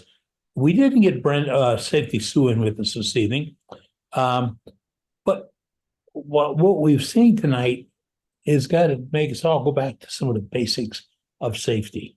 And you saw it in our turning tonight. Let's wear right eye protection. Let's be aware of what's happening around us. And count to 3 before you turn the switch on. Am I ready? Is it set? Speed right? Click. And don't get in a hurry. This is never a race. It is something we love. We want to keep going. If we get wounded, yeah, we're old. We get wounded, it takes a long time to heal up and get right. Mm-hmm. Don't get wounded, okay? We got some guys coming off of sick leave right now. And they're taking their time to get back. They've been behaving themselves, so we don't let them hurt either. And if you hadn't heard it earlier, Ron Radcliffe had a little light stroke, but he's doing good. He's one of our founding members. We're wishing well to Ron and his family. And Ron will be back. He's too ornery to get rid of. So we'll get more from him. Anybody else got anything for Yalla tonight? Step up. We got a coloring master handling it. What you got? Eddie? Yeah, we're gonna go to Carl. Hey, he's awake. Look, he's awake. His eyes are open. Hey, Carl. He's still open. I made a whiskey smoker out of cherry. Nice. And you And can you tell it's tested it. used. And you tested it. Yep. Yep. Very nice. I did a 1/2 inch there and a 1 inch for the screen to go in. I got screens on Amazon. So how's it work? Very well. Outstanding. Excellent. Nice job. Awesome. He had Thanks, a- Carl. He had a few to try it out there earlier. That's what he was napping off. Yeah. All right, cool. Well, next up we've got Tom Rooney. Let's see what you got, Tom.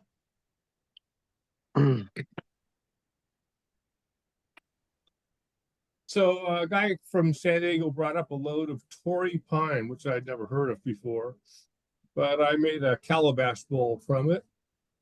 Nice. Let's see, where's it best? Can't see the Good. grain on it too easily, but it's got a really nice grain to it, and it turned really well. So I was real happy with that. Beautiful. And I've got a group of wig stands in process. This is the first one. 15 for my local hospital here. Very nice. Very nice. Yep. And last, I made a twig pot. So this was part of there was a group doing the 4-way turning that Mike Peace is involved with, and this was one of their projects. I thought it was pretty cool, so I made that. And that's made out of Looks good. eucalyptus. So Very nice. that's it for tonight. Thank you very much, Tom. Thanks, Tom. Next up is Mr. Midori from Red Deer, Alberta. What you got? I've got two things Hey, tonight. Scott. Hi there. I've got a little bowl out of some burl that I turned, and just a small little bowl. Gonna donate it to our Christmas Bureau here next week. And the second thing, and I'm horrible at shamelessly copying things. Carl Jacobson did this with sort of a dinosaur on it. And my granddaughter said, I'd like a bird. So I did this as a bird. And a couple of weeks ago, I had asked, if anybody had ideas for our Christmas party giveaway. And this is going to be my giveaway to one of the ladies. Hey, That's very nice. nice. Awesome. Good job, Scott. Came out better than the outlaw Carl does. I mean, that's all right. I don't Yeah. know about that. I will say my granddaughter loves she drew the bird and everything, and Oh, I that's did good. cut out about 6 collaborative. of them before she finally found one she liked. So That's cool, Scott. yeah, So you had great. artistic input. That's great. and she's Very 10, nice. so she's a lot more artistic than me. I can tell you that. She's old enough to drag into the shop and teach turning to. I'm trying to teach her to turn pens. Her 13-year-old sister has done 3 or 4, and we just have to get them here for a day when I can get them in and turn some pens. So I'm doing my best to get some young people involved. There you go. Awesome. That's great. That's That's awesome. great. Very cool. Thanks, Scott. Thank you. Next up, Jim has a screen share and to show us. Yeah, let me get this up here. These weren't made to, says unmute. These weren't made to be a presentation, but I have found these. This is my indexing wheel. It's not aluminum, that's masonite. And it's divided up into 5-degree increments. It's 19 3/4 inch in diameter, so I can get to 5 degrees. And if you look at the corner here, this is a vernier on the end here. I can go to 1 degree. I can go to half a degree. So this is a Dux chuck on a stronghold chuck. So it's about a 2.5 inch tenon. And so I don't know, it's offset here. I don't even know what I'm doing here, but anyway, that's nothing new. And this is how the slots were cut. There's a flat plate on the bottom here on the tool rest. I made a flat table. And then the router on the stand. This is Tom Kenny's router. He lent it to me or gave it to me at the symposium or at the SWAT. And I got to get it back to him. But anyway, these are the slots that are cut in. These are 90-degree slots. By the way, if you ever buy cutters that do 90 degrees, the kind that you put in a router table are made for chamfering square stock. The cutter blades are square all the way to the tip. And when they cut a V, they leave a flat spot in the bottom of the V. You got to buy a V cutter for the router. It's a different cutter. Guess how I know that? Can't imagine. Anyhow, these are V cuts. These are done with Tom's. He had a V cutter, but I had a bigger one, and I thought that'd be better, and it didn't work at all. Anyway, these are cut at, I think 15 degrees. But you can see the center of this. Right now, you can see the Dux chuck is set to a center over here. below the bowl center. See how these are pointed below the bowl center? They focus down here. Mm-hmm.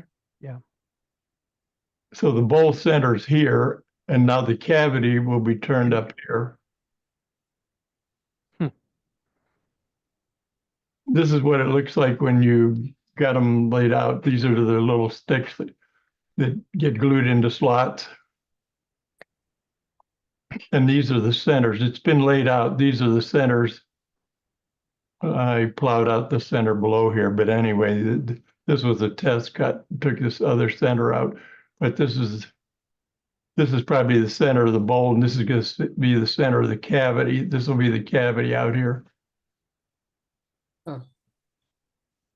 Everything's laid out. I don't do anything by eye. When it goes in the lathe, I know exactly what's going to come out. Usually, yeah. You've been there, I can tell. Anyway, Yes. this is with the veins are cut in now. The bowl cavity here, you can see the two offsets. That's the center of the bowl, and that's the center of the cavity. It doesn't take much. You're only offsetting 3/8 of an inch or something, Cool. and that's what it ends up. Beautimous. I only have Awesome. one picture of this other one. This is that other one that I showed with the 24 segments going into it, but you got 24 blocks of wood being glued on here, which is next thing to impossible. And they're all at two different angles. So this is high on this end and low on this end, and this one's high on this end and low on this end. And Right. the cavity in this case is turned and sanded in the middle. So all I have to do is rough out the top of this. When you put this in the chuck, first thing you do is turn the top of this surface absolutely flat to whatever the setting you're at now, so that every one of these is absolutely identical when you cut it in there. And then that's it. That's all I got. But you could see the spring clamps have to be put on every other one because you couldn't get one in the middle here. Yeah, maybe if you had a ring with some foam on the bottom of it to go in your tailstock, you could do it on the lathe. Press the ring all was in the or something. Yeah, maybe. ring But was you in know, the- if one's off, if one's off, you've screwed up the whole thing. So Yep. Yeah, And you're not gonna see it if it's behind foam. yeah, Right. Yeah, fair enough. Fair enough. yeah. Well, yeah, I'm always leery of that. I always have one get messed up or something. So and then you end up with a smaller bowl, and it goes on and on. Anyway, that's it. I just thought it might be interesting to see. Very Is cool. Tom Thanks, Jim. still here? Is the last thing that I would say. Is Wow. Tom still here? Did he buy that rig or did he make it? No, I bought that. I got it off of eBay. It's a Paul Howard fluting jig. Okay. That's what I was thinking, but I wasn't sure. It works great. It's a really nice tool. And Then I made a rocking base for it that I really haven't had much opportunity to use yet. I'm looking at it, but I Well, haven't used I it either. imagine not, since Jim's got your rig. Right?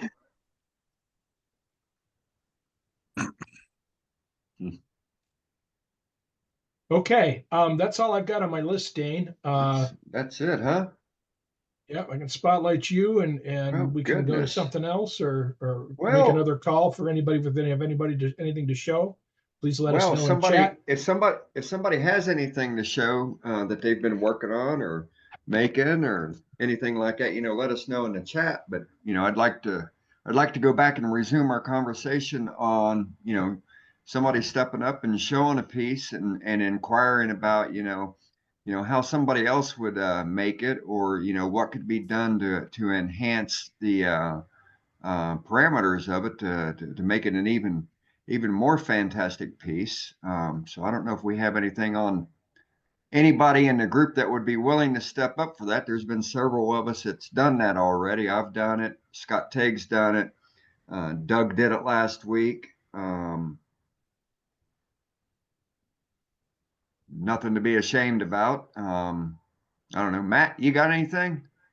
Yeah, I can show this. Pull up and I've got, this is a, solicit this is a- inquiries. yeah, this is a box elder. Let me switch to me, I guess. This is a box elder goblet, okay? It's got natural edges on it, and it's got a captured ring on it. May have been the one I did in a demo. It is unfinished right now. So there's a couple of enhancements I can think of off the top of my head. I could fill some of this crappy tear out in the bottom. I could do either burn lines or burn the bark a little bit better. I've also got some of this wire here, very, very thin, that I could put in the crevices. So Yeah. I'm open to suggestions. It's got some color in it. It's got some of the box elder color in it that doesn't show up real well in this light, but it's still kind of vivid. So Can you hold it? Can you hold it up vertically? There we go. Well, you can see it. How about a smaller, what would you think on a smaller ring and maybe a couple rings that are interlocked like a chain link, but make the rings a little bit smaller in diameter and in size? I could certainly do that. And there's a suggestion to gild the ring. That's an option. Yeah. So thank you, Sue. I haven't ever gilded a ring before, so that would be interesting to do. I might recommend. What is gild the ring? What is that? Gild One at what a is- time. One at a time. Go ahead, sir. I might suggest painting the base from where your fingers are up to the first ring. Well, I thought about that, but I actually have some decent vivid color and figure down here. I don't know Okay. if I can shift the light enough to show it, but Yeah, I can see it. I'm just thinking just to that doesn't help. Just to separate the areas. And I can see that figure now. I couldn't see it where it was before. So Yeah, but it mirrors this figure that's in the middle, in the bottom Okay. here. but maybe some paint in one area just to highlight. Okay. I was wondering if you go put ahead, a Brenda. shine on it. If you put a shine on it, like shellac or whatever, I don't know, would it bring out the red more? Make it. It would. Right. It would. Yes. So I mean, this doesn't have any finish on it, so this is raw. Okay. So there's not even any sanding sealer on it. So none of the figure any is really jumping out at you on this piece Right. yet. Hey, Matt, So, I gotta pop away and go take care of my cat. I'll be right back. Okay. and Al, having you asked. I'm sorry. Go on. having turned box elder, once you put some kind of a finish on it, even just the first coat, that red will start to pop. Yeah. It'll also yellow a little bit. So it's not obvious. I mean, it looks really blonde here, but it'll yellow a little bit when you get some finish on it, even if your finish is absolutely clear. So Yeah. there is some spalting. I don't know if you can't really see it, but there is some, there it is. You can see this, there's some spalting, some darker spalting in here too. So, It even yellows with lacquer, Matt? yeah, it'll get a little yellower because the natural color of the wood is a little yellower. I mean, it'd be great if Okay. it stayed this color, but even cherry gets darker and yellower when you put finish on it, and redder. So, yeah, I think that the natural color of the box elder is actually slightly yellow, which is why it does that. Yeah, because So, it yellows even when you go to wipe it off with denatured alcohol to get the sanding dust True. on, then it yellows. Or if you Yeah, spray it with water, it yellows. Yeah, exactly. So it doesn't matter what you put on it. When you put something on it, it's going to be more yellow than it is at this point. So, yeah, it doesn't matter, Tom, what you put on it, it'll do it. Al asked about what gilding the ring means. So this is the ring, okay? And Right. gilding means from our discussion last week, where we talked about gilding and using a gold leaf or some mica dust or something like that. That could be done. It's a two-step process. You use something called sizing, which I have some right here. Metal leaf size. It's basically a light glue. It's a white glue that dries clear, and you put that on. You let it sit for whatever the directions say. Mine says 15 minutes. I've usually do it like 20 minutes. Some people do it 30 minutes, depending on the sizing you use. And at that point, it becomes tacky, and then you put the gold leaf on, or the gold foil, or the silver foil, or the mica dust, or whatever, chameleon dust, whatever you're doing, even if it's flakes, you could, you put that on the sizing when the glue gets tacky. So that's how gilding works. Well, you know what? You asked what would make that just pop, and I think that doing something with that ring would do it. Well, you're probably right about that. But one of the things, all right, so here's a thought.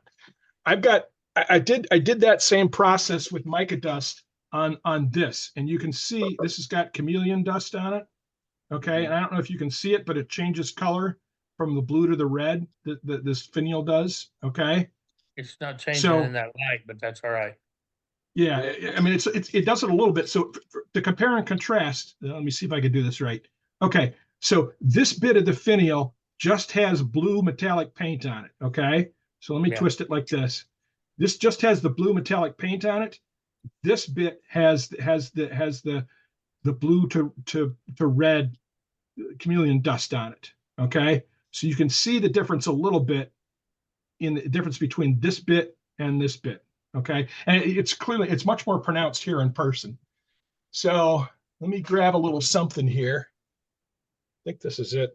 So this is my chameleon mica powder stuff. So I have lots of different colors.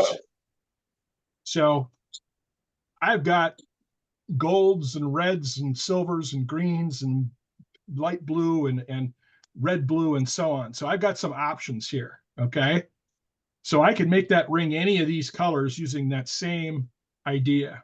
I would use the red with the box elder. Yeah, that makes a lot of sense. And I might even do streaks, like wherever there's a little bit of red in the ring.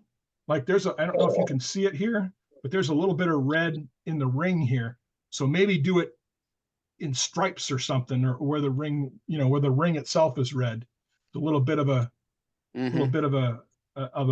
thing there too. So enhance the red, yeah. So there's a fair amount of streaks in here. I don't know if that would work or not, but anyway, that's a good suggestion. Thank you very much. So what else we got? So, and I was just looking at this wire here, thinking that this would be a pretty cool thing to have in the, in some of these crevices. So I don't know if it would show up or not. It might. Hey, Matt. You might have to wrap it around more than once, Matt. Yeah, I might. I'm not going to be able to show this. Matt, you've got a very beautiful piece of wood there. And you've got bark inclusion on the top rim, and you got a little bark inclusion on the base. Yeah, I would just naturally finish that. That's going to pop when you put a finish on there. I think all so those too. colors are going to just jump out at you. Well, and that's why I thought about. I was looking at the wire, thinking about doing the wire in it because the wire is red, and it's a very light addition, if you know what I mean. Yeah, that'll go well with red in the. Yeah. So like some of this bark is kind of like a little ratty and stuff. So I don't know if you can see that, but I may come back with a torch and scorch that up a little bit to make it darker, and this little bit here too, to enhance that. And then maybe put the red in here, and I'll take a second look at the ring just to see. But I think I've been dying to try this wire, so it's. You can put a little sanding sealer on that and hit that rim with a little CA glue, and that'll toughen that up. Yeah, I'm not worried about it. It's in good shape. I'm not worried No, about no, it. About it. not the base where you said it's kind of soft. Well, yeah, because bark came off in turning and it's a little on the punky side and Uh-huh. yeah, and you can see this, you know, just from the wood itself. The wood itself is not in that good a shape, right? Yeah, it's So, soft. so Yeah, you it's know, a little punchy. scorching it'll give me a little extra there. But I like I'm always looking for excuse to get out the mica dust and use that. So it's like one of my What would favorite happen things to if- do. What would happen if you twisted the wire and then wrapped it around? If I did what to the wire? Twisted like 2 strands of it. Yeah, I could do that. I mean, I'll do one strand and see what it looks, and then take a look and see about what I would do about, you know, if I needed to add another one. If I could see No, it. I and if mean it like was- twisting the 2 together and then wrapping it. That's a thought.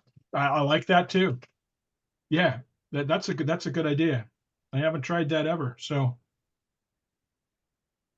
you know, I may have done that. I think I did this piece in a demo for this club like a year ago, and it's been sitting like this unfinished on my desktop here. So, or on my shelf. So why not, you know?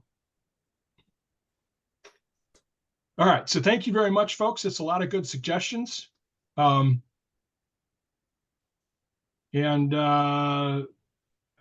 You know, I like the shape, so I don't think I would change the shape, although this section in here is a little thick in the base, but it's actually deeper.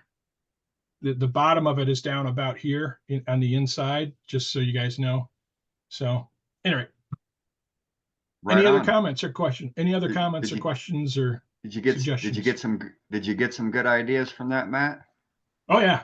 Yeah. Good. And motivation and instigation, if you will. Yeah, instigation. Maybe a little bit of bullying. No, nobody bullied. Everybody was really did work well. So I appreciate it all. Thank you very much. Yeah, no, I kept my mouth shut, dang. Oh, okay, Billy. Okay. First time for everything, I guess, Billy. Yeah, I hear you. About that. All right. Well, I put something in the chat earlier for those that are on the planning committee. So I just sent a top-down review of one session of what it looks like for the level up for us to which we'll be going over and discussing next Tuesday, 1800 Eastern Standard Time. There are several of you all on the planning committee that have not acknowledged back whether you still want to be a part of the committee and or whether or not you plan on coming to the meeting next week. I will be setting up a separate Zoom link. It'll have its own separate number that we'll be using for this meetings, and I'll be getting that out probably tomorrow because I don't see me doing it tonight. But other than that, that's the quick rundown on level up for those in the planning stages here. Dave, So did you email that link or did you message it? I sent an email about 30 minutes ago, or within 30 minutes ago. All right. And then I sent an email 2 days ago. And then there was another email the following, I believe on yesterday. And there's been several people that have been emailing back and forth, and you know, so once again, you're one of them. You're one of the culprits, Scott. I know, that's why I was looking real quick to see if I got it or not. There it is. I found it. All right. Count me in, buddy. Right on. Email it back. That way I ain't got to remember it. You got it. If I might make a suggestion, folks, when you send out the documents in those emails, like for the schedule and stuff, send them out as PDFs, because not everyone can read Excel or Word documents, just for the future reference. What? Yeah. Well, Send them, PDF is more universal. Yes, I mean, I hear didn't ya. have a problem. I didn't have a problem, but I hear you. I Yeah, know, so I hadn't thought about I that, he- but I can I save it hear as a- you.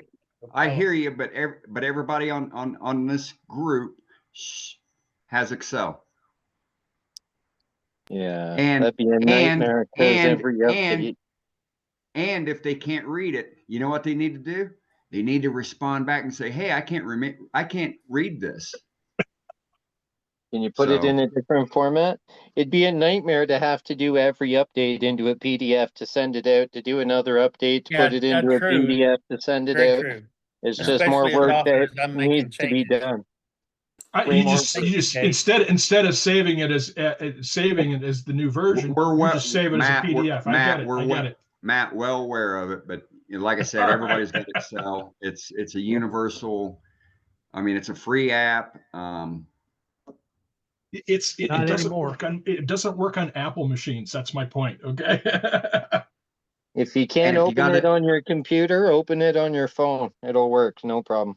And like I said, if you can't open it, that's your cue to email back and say, "Hey, I can't open this file. Can you resend it?" Right. If that happens, I'd be more than happy to Exactly. save it in a different format and send it to you. That's not an So, Matt, issue. you got an Apple machine? No, I Okay. can read it So- fine. I so- told you so- that. So let me tell you. So somebody in this group has an Apple machine, and he was able to read it just fine and just perfectly. Okay. All right. So Like I said, it was just a suggestion. I wasn't demanding I hear anything. you. Oh no, I'm. Me and Billy just picking on you because it's so easy. Low hanging I'm fruit. so earnest. I get it. Oh Lord. All right. Well, Dave Rhodes said he has something he wanted to show us. So we're going to go Yes, over he to did. Dave and see what he's got. Hey, Dave. Okay, I wasn't gonna bother showing these because none of these are really ready at the moment. But I've been working on some things. As I said last week, I'm trying to get myself out there.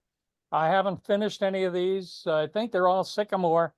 And this one was going to be a Life Edge bowl, and it didn't quite turn out right in terms of there's nothing on the top edges, but there is some bark left on the sides. So I'm going to probably burn the top edge so it looks a little more Barky. interesting. Yeah, Yes, but it does What I have do. some figuring, and I was kind of happy about the asphalting. I That's don't know good. what you can really see in it, but it is fairly good. I had fun. I had a niece that wanted me to make some bowls for her, and so I started making some bowls for her. Unfortunately, I wasn't being quite clever. This one turns out to be a reasonable size, but after throwing it off my machine twice and having to cut down after doing repairs, so to speak, the bowl that was a reasonable size became something just a little smaller, and I'm gonna have to do that one Yeah. again, I think. But I just thought I'd point out that I have been trying to do things over the last week. This one wouldn't have come out right anyway because I didn't estimate quite correctly, and I ended up with a straight edge on it. I think you can see that edge, and so I'm gonna have to work on these a bit. But Well, all of them are identification still is ready to be turned, so to speak, because cool. I'll probably end up having to return a lot of them.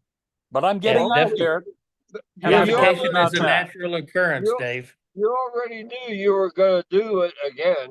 That's true. That's true. You already knew that. That's right. You can But I torch enjoyed up. all That's three of them. great. You can torch up those bits that you don't like that are too flat or whatever. Just take a torch to them. Oh, that's Yep. a good idea. Yeah, Yep. that's Right. not a bad idea at all. And it can at least be, this can be used for a coin cup. I just won't give it to my niece as one of her bowls, since she was looking something a little larger. Yeah. Well, your niece would probably like that anyway. I mean, because that's a perfect size for a knickknack bowl. That's change true. or coins. or- That's true. You know, I got Give those it- things give all it- over my shop. I've got one sitting on my computer desk that's got paper clips and flash drives in it. And Costume And- jewelry.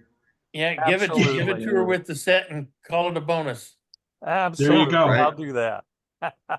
I use that size when I'm making pens. I put all the parts into it.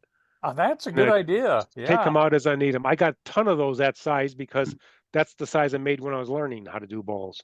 I have a couple of them out there that I use also, just Yep. to throw things on. I normally have the magnetic bowls from, what is it, Harbor Freight.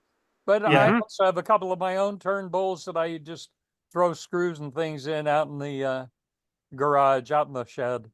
Yeah. And when you take those small bowls and fill them with M&Ms, everybody loves them. I like. Absolutely, Yeah. everybody Very wants true. their. I'll split a bowl with you. Well, Hershey kisses in them for Yep. There we Yep. go. I like that idea. Big M&Ms. That's right. Very I should good, have been Da- giving very them out good, at Dave. Halloween, all right? I've got so many of those little bowls. Yep. you got Thanksgiving coming up and Christmas coming up. And so there's going to be stuff like that out on the tables. So Exactly. Absolutely. Yep. Absolutely. Oh, now you've got me having to make more of them. There you go. turn it, Dave. Keep turning. May not You're make it by welcome. Thanksgiving, but maybe by Christmas I can make some more. well, nice job, Dave. And we look forward to seeing more. Okay, it's going to happen. So next up is Pat. What you got, Patrick? He's muted. Oh, there we go. Can get straight in a minute. This is the piece that I put in the newsletter this week. It's a piece of buggy pecan. Beautiful. And I textured the rim and the center and then used spirit stains to do the coloring. But the bugs just about eat it up. That is beautiful. Those I like bugs it. made Very it beautiful. nice. Yep. Beautiful. It's beautiful. Yeah, all they do is Natu- just add character unless they eat the piece totally up. But Yep. yeah, it's beautiful. In this case, bugs are a good thing. Yeah, I like the bug holes in it. Yep. Lovely. Like I Lovely. said, it adds character. Mhm. Yeah. I agree completely. And I Most don't definitely, understand yep. people who fill them. I don't understand people who fill them because I think the cavities are cool. So, Yeah. yep. Yeah, that looks a whole lot better than trying to fill them. Yep. Oh yeah. It's pretty. Very nice, Pat. Thank you. Okay, that's all I've got on my list, Dane. Back to All right. you. Well, all right, sweet. So next week we don't have a demo lined up, and so what I thought we would do is tips and tricks. So I'm looking for folks to invite us into their shop and show us something simple and a gee whiz on how to do something or how to approach something. There's been a few people already that stepped up on the Facebook page and saying, they've got a new tip or trick they want to share with us. It could be something old that we've shared, over the last 2-3 years. Preferably, I'd like to have some new stuff showed. I'd like to have some new people show us something new instead of it being, the same 15, 20 people that are coming in. So, yeah, You can put my participation. name on the list. Let's get some more participation. So we got I know Billy's got stuff. I've been seeing it on Facebook and YouTube. Billy. Matt, did you just say you had something? No, that wasn't me. That was somebody else. Yeah, it was me. Me. Yeah, me. All right. Yeah, I may or may not. I don't know. I'll have to go look in the shop and see what I got new out there. I'm sure I've got JJ's something new. So JJ's got a couple of things. I'm sure Mr. Duxbury will want to show something. All right. Capnetti, are you still on right now, Capnetti? I think so. no, he's not. He's not there, Dane. Oh, okay. Yeah, I'll ping him tomorrow and see if he can drudge something up to share with us from one of his photos and whatnot and talk about it. And Safety then Sue otherwise, signed in. who did? Safety Sue. Oh, good. And then I'm working with Mark Saleh. He's trying to put together a small slideshow on how to cut up crotches and to get various types of wood grain, either in your bowl or on the external, on the internal, to further enhance it as opposed to the typical way of how most people do it. You know, either straight down the side or the opposite end, straight through the tails and the wings of the crotch. He's got some different methods of showing off more than just the fiddle back coming through for the crotch. So hopefully he can work with Casey and get that all set up for us so we can go over it next week. So that would be very interesting and some serious knowledge being dropped on us to listen to whatever Mark Saleh's got for us. And then along with any other tips and tricks that he would have. Anything from Mark would be great. And then with that, David, you feel like, do you want to do that tonight or do you want to do that next week? I don't know whether you want it tonight or next week. I was just going to point out a couple of items, particularly on the FYI page. Yeah, let's do that now, and then at the same time think about doing something for next week as well. I won't be at home next week, so. Oh, okay. But I can do something for the website next week. That's not Okay. a problem. Okay. And if you want, you might get blown away. that's right. I've been getting a little bit of wind and a little bit of rain today, or not today, last night and today for that matter. Cyclone bomb. It's a storm, yeah. And let's see if I can do some sharing right now.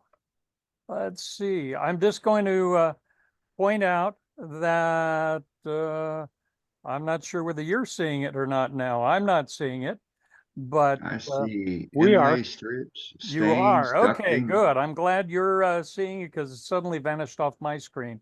But I Yeah. was going to point out that I don't know why that's happening. Why is that happening?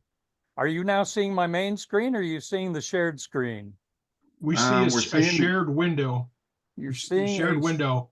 Yeah, but But it's it's been shrunk. minimized. Up But it's to been the front. minimized. There you Yeah, go. There we go. Okay.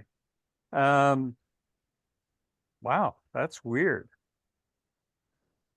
There we go. Now I'm seeing my own screen. That's what I wanted to see. I just wanted to point out that we do have under the FYI area, we frequently have people saying, what did we do a few weeks ago? Where do I find something?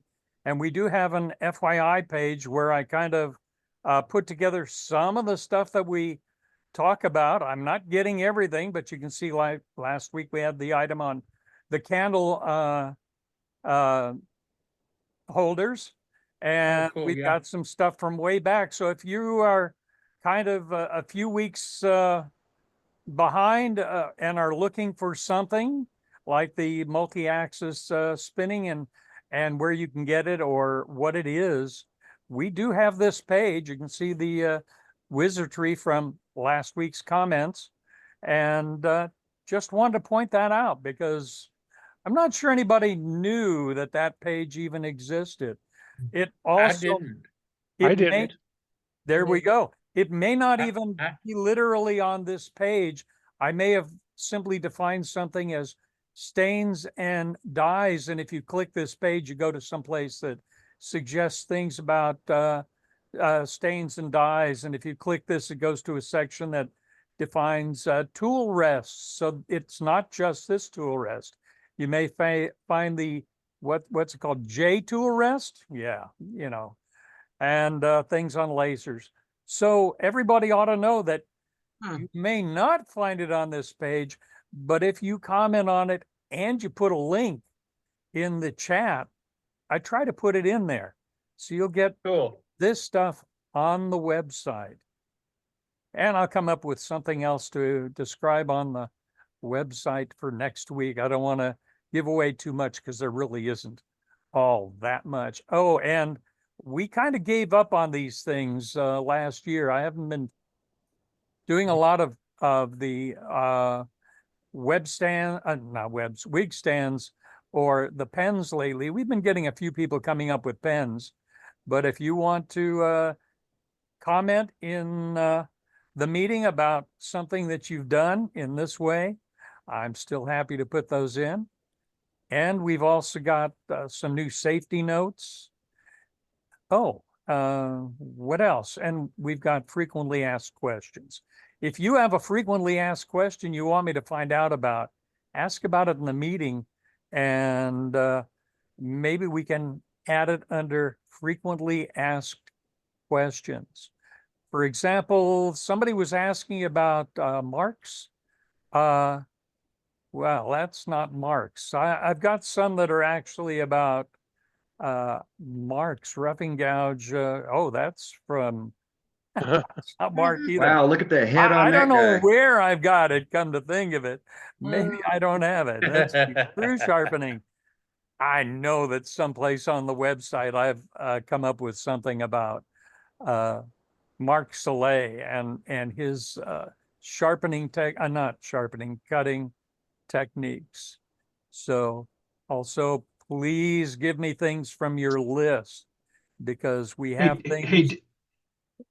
Hey, Dave. Yeah. This is great. Can I show you something? Absolutely. Absolutely. Okay.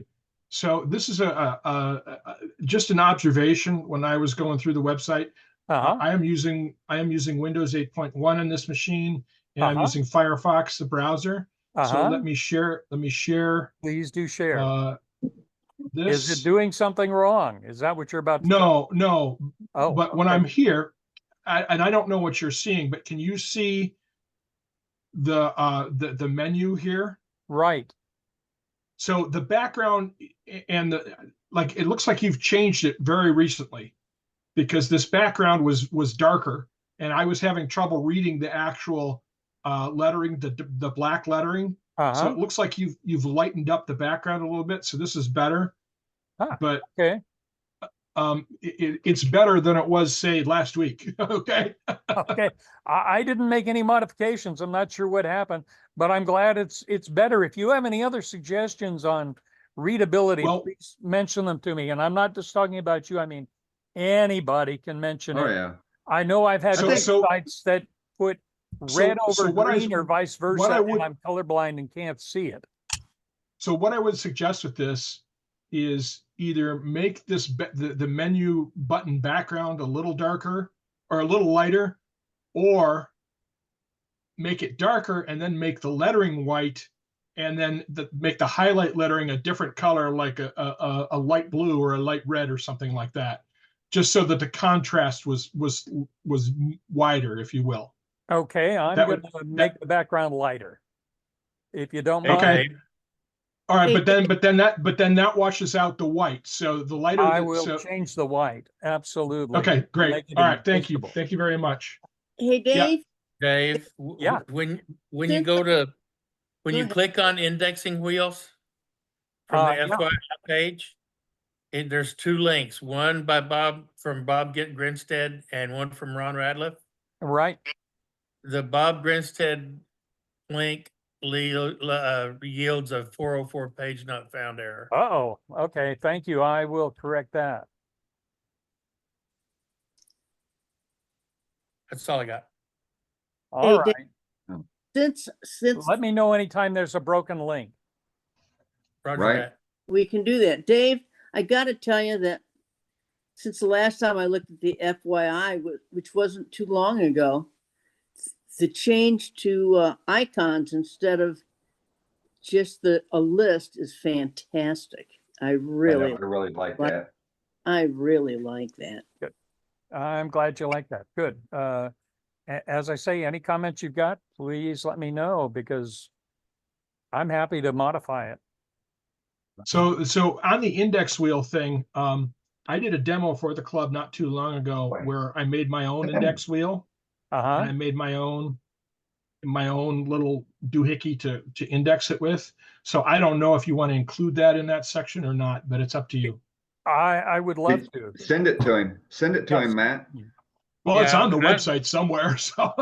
Oh, you mean a I- video? Okay, okay. Yeah, I did a I've- demo, an actual demo, and I sent pictures to y'all about that stuff. So I don't know where it all went, but I didn't Hey, do Matt, a demo can- on mine, but I Matt, actually can- did use can my you look laser to for it? create my index wheel. Right. So David's he's doing a lot of stuff on that. So if you guys can find what you're Okay. talking about and then send those links to him, and then that'll make it a hell of a lot easier for Dave to get things in the right spot. I will do that. I will do Okay. that. I will I burnt assume- mine from a file that was on the Worldwide Woodturner site. I'll assume, let me share a page again. Let me get back to this if I can. And I'm going to have that problem again. Why am I having that problem? Okay. Oh, no. Every time I share it, it vanishes from my screen and I have to find it again. Okay. I'm hoping that I'm sharing this page. That's got the moving at the moment. events? Okay. If FYI. it's been presented, I ought to be able to find it here in your long list. Is everybody seeing the list? So you're saying someplace or other in this list, I'm gonna find that. Okay, I will find the item on and add it. I'm not sure where it is. I don't remember. I will find the link because it was Okay. I think it was on a tips and tricks. If it was one of the tips and tricks, I'm not separating those. There were so many tips and tricks, but that gives me an idea where to Right. look. Okay, that's great. Okay, I will send you a link to the YouTube video on our site, Yeah, and I will Matt will send you find the it. pictures. Fantastic. I will send you the pictures I have because I did a whole mini demo on it because folks were asking about it. And so I have pictures of my little jig and pictures of my wheel and the template, the paper template I used to glue to the Lexan to make my wheel with and that kind of good stuff. So Fantastic. I will add. I'll send it all to you in the email to make it easy. Sweet. Yeah. Make it easy on Dave. He does a lot. Yeah, that's an excellent, And I excellent do lose observation. things from Thank you, time to Dane. time. Yep. Yeah, for sure. Okay, And then that ought to Heather, be there's- it. And then Heather, there are templates, for the printing for index wheels as well on the website. There are. That's how I Exactly. burnt mine. There should be templates for quite a few things on the website relative to that. I guess I can go there and glance at those for a few moments too. Let's see what we can find. Let's share the site again. Whoa, how about not the notes, the presentation? Okay, share that. Okay, if we go again under FYI, we should have free templates right here. And you're just liable to find something that you were looking for from some time past. I'm pretty sure we've shown this page before, but just in case. I even have some very strange things just because somebody said they were interested in the particular item. Like here were the index wheels way down here. And if Yep. you're looking for a Longworth chuck, 10 or 12 inch diameter, you can find those here too. And if you have anything else that you think we'd like to see because it's some sort of a graphic that we can put out there for everybody to see, like a tippy top, happy to put that out there. Just send it in For to me, sure. please. And notice this is something that Ruby Clark provided just for the last newsletter, as a matter of fact. The prior Yeah. newsletter. Yeah. Yeah, To go along with Billy's write-up. that's right. That's right. Okay. So please, was if beautiful. you've got something, provide the graphic and it'll go onto this particular page. It's a page of anything that's free templates. and do visit the page. And again, if you find a broken link, I hate to tell you, I hate to admit it, actually, but I have a feeling that on the FYI page, there might be some broken links. And the reason why I say that is some of them are pointing to old Amazon pages, and the person may not be selling them anymore. But that wasn't intentional on my part. It's just that I would have to go through almost every day and check to find out. So if you find a broken Amazon link, please let me know so I can get it off here or find something new to match it. But I would like you to have the opportunity to find things that happen to have been referenced during the meeting at some time. And you Right. can always do it by looking on the chats. But if you look on the chats, you're going to have to really dig into the chats, Dig. remember when they are, and that's going to Yep. be more painful than coming to this page, unless it just happened last week, if you know what I'm saying. Right.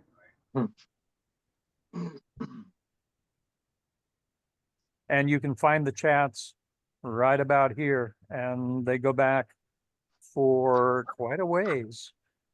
And when you get to the bottom of this, you're still not at the end of them. You've still got lots more coming. So I don't know. Also, newsletters are over here. There are newsletters galore, so to speak. Almost a year's worth. That's right. Yeah. And remember, level up. Oh,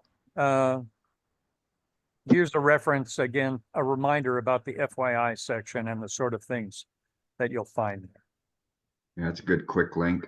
There we go.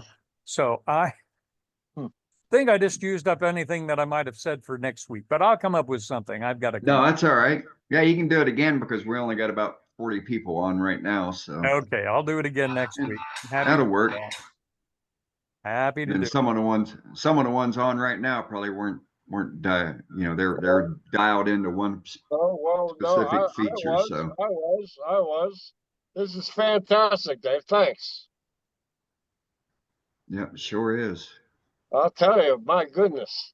Also on the help page or the safety moments page, I really should be putting everything that is being mentioned by Sue, and I'm not getting to it, but I have broken it out so that there's only one page, but lots of content, and the content in the margins here will allow you to jump to what you're looking for more quickly than scrolling down this long page. I do have headers on it, but if you're looking for something like safety with chucks, bandsaw, or a chainsaw, it might be easier just to click on the link and get you there. And then there are also, Bob Hannaby has, not Bob, Paul Hannaby has a website that has quite a bit of stuff he's trying to keep up. And we have a couple of other locations where you might find articles on safety with tools. So if you're looking for some safety tips, you can find them here. A lot of good info there. Mm-hmm. Yeah, that looks great. And again, if you have suggestions such as Matt just had about making the color contrast better in anything, let me know. Right. Gosh, I like that. I tell you, Jim, I am just crazy about this concept. Never mind that. We just went through that. I don't want to get sidetracked on that again. I mean, I don't mind getting sidetracked on it. I just wanted Jim to know that that's driving me crazy. I'm going to have to do something with that. I like the idea. Yeah, we look forward to seeing what you come up with, Dave. Here we go. You'll start seeing them. I'm going to try to not. Well, that looks good there. I like that a lot. That's much more readable. Okay. Anyway, so we have we also, if you've got a YouTube channel, or you have somebody that's a non-member that you think really would contribute, I mean, in terms of they have content that you ought to see, put it in the chat so that I can add it. If you have your own website, let me know. If you have Instagram, please let me know. because Social I media. am trying to keep those sort of things for the social media available for us.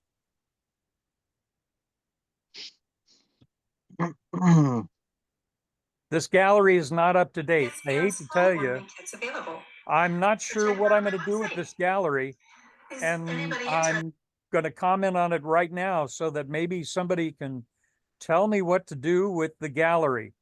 I have not been keeping it up. The reason why I say that is so much has been coming into the newsletter so quickly up till now. Trying to keep up with it has been an interesting opportunity. Also, we have quite a few pages of existing content, and we have several pages of content here. I may, for the new year, cut back on some of the older stuff and start putting on the newer stuff just to get it more updated. It would be impossible for anybody to go through all the stuff we've already got, plus Right. the new stuff that's in the new newsletter. And I really should be putting the stuff on that's related to the current newsletter. But at the same time, I hate to lose some of this older stuff because it is so good. Anyway, if you have a suggestion on how to deal with the galleries, let me know. I'd really like to keep it all up. It's just incredible. We've got so many good things coming in now for the news.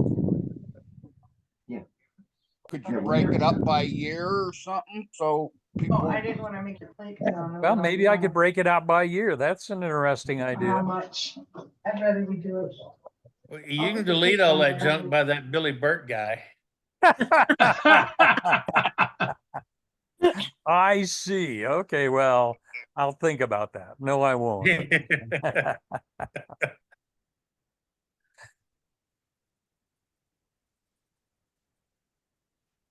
There's a lot of good stuff in the gallery. I've gone through it a couple times myself. Oh, my. And if you're sending in things about tools that you've made, if you send in some pictures of things of the tools you've been making, I'll put them in on this page. I'm not just putting anything in that I have to extract off the meeting because there'd be too much. But if you actually have a tool that you're sending in information about, you can see we've got information from various meetings in the past about how to make all sorts of tools. I feel guilty about not putting more in that are in every meeting, but I could end up putting a dozen in during every meeting. So please send in the pictures that you have that you've taken associated with particular tools, and I will get them onto the website. I think it'd be well worth the effort, because I know a lot of people are seeing tools that they like, but you're not going to find them unless they've been sent directly to me. Okay, I think that's about all I've got for you for today. And we'll rummage through those again next week. Outstanding. Thank you, Dave. Dave. Thank you, Dave. Thanks, Thank Dave. you. Dave, I'm telling you right now, Wednesdays means so much. It's so great. There really isn't words, like Captain Eddie says. This is very nice, and you do. My goodness, there aren't even words to say what you do to make it. Thank you. My pleasure. Thank you for looking at it and helping me put it together, because it's only going together because you folks provide information and material. I certainly don't have the material without you. Yeah, for sure. I'm Well, just I'll the tell you, fingers. it's very You know, entertaining. thankfully. I'll tell you that. Wednesday nights We- is great.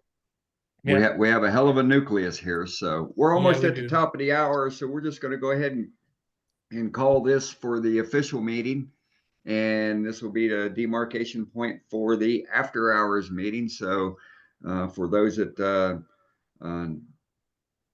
don't want to be concerned about saying bye and announcing their departure, you know, so now's the time, you know, if you don't want to hang out with us and be on PC, you know, thanks for coming in and attending, and we'll see you next week for tips and tricks. Hopefully some of you will have a tip and trick for us to bedazzle us and show us what you know, because, you know, we all learn from everybody here.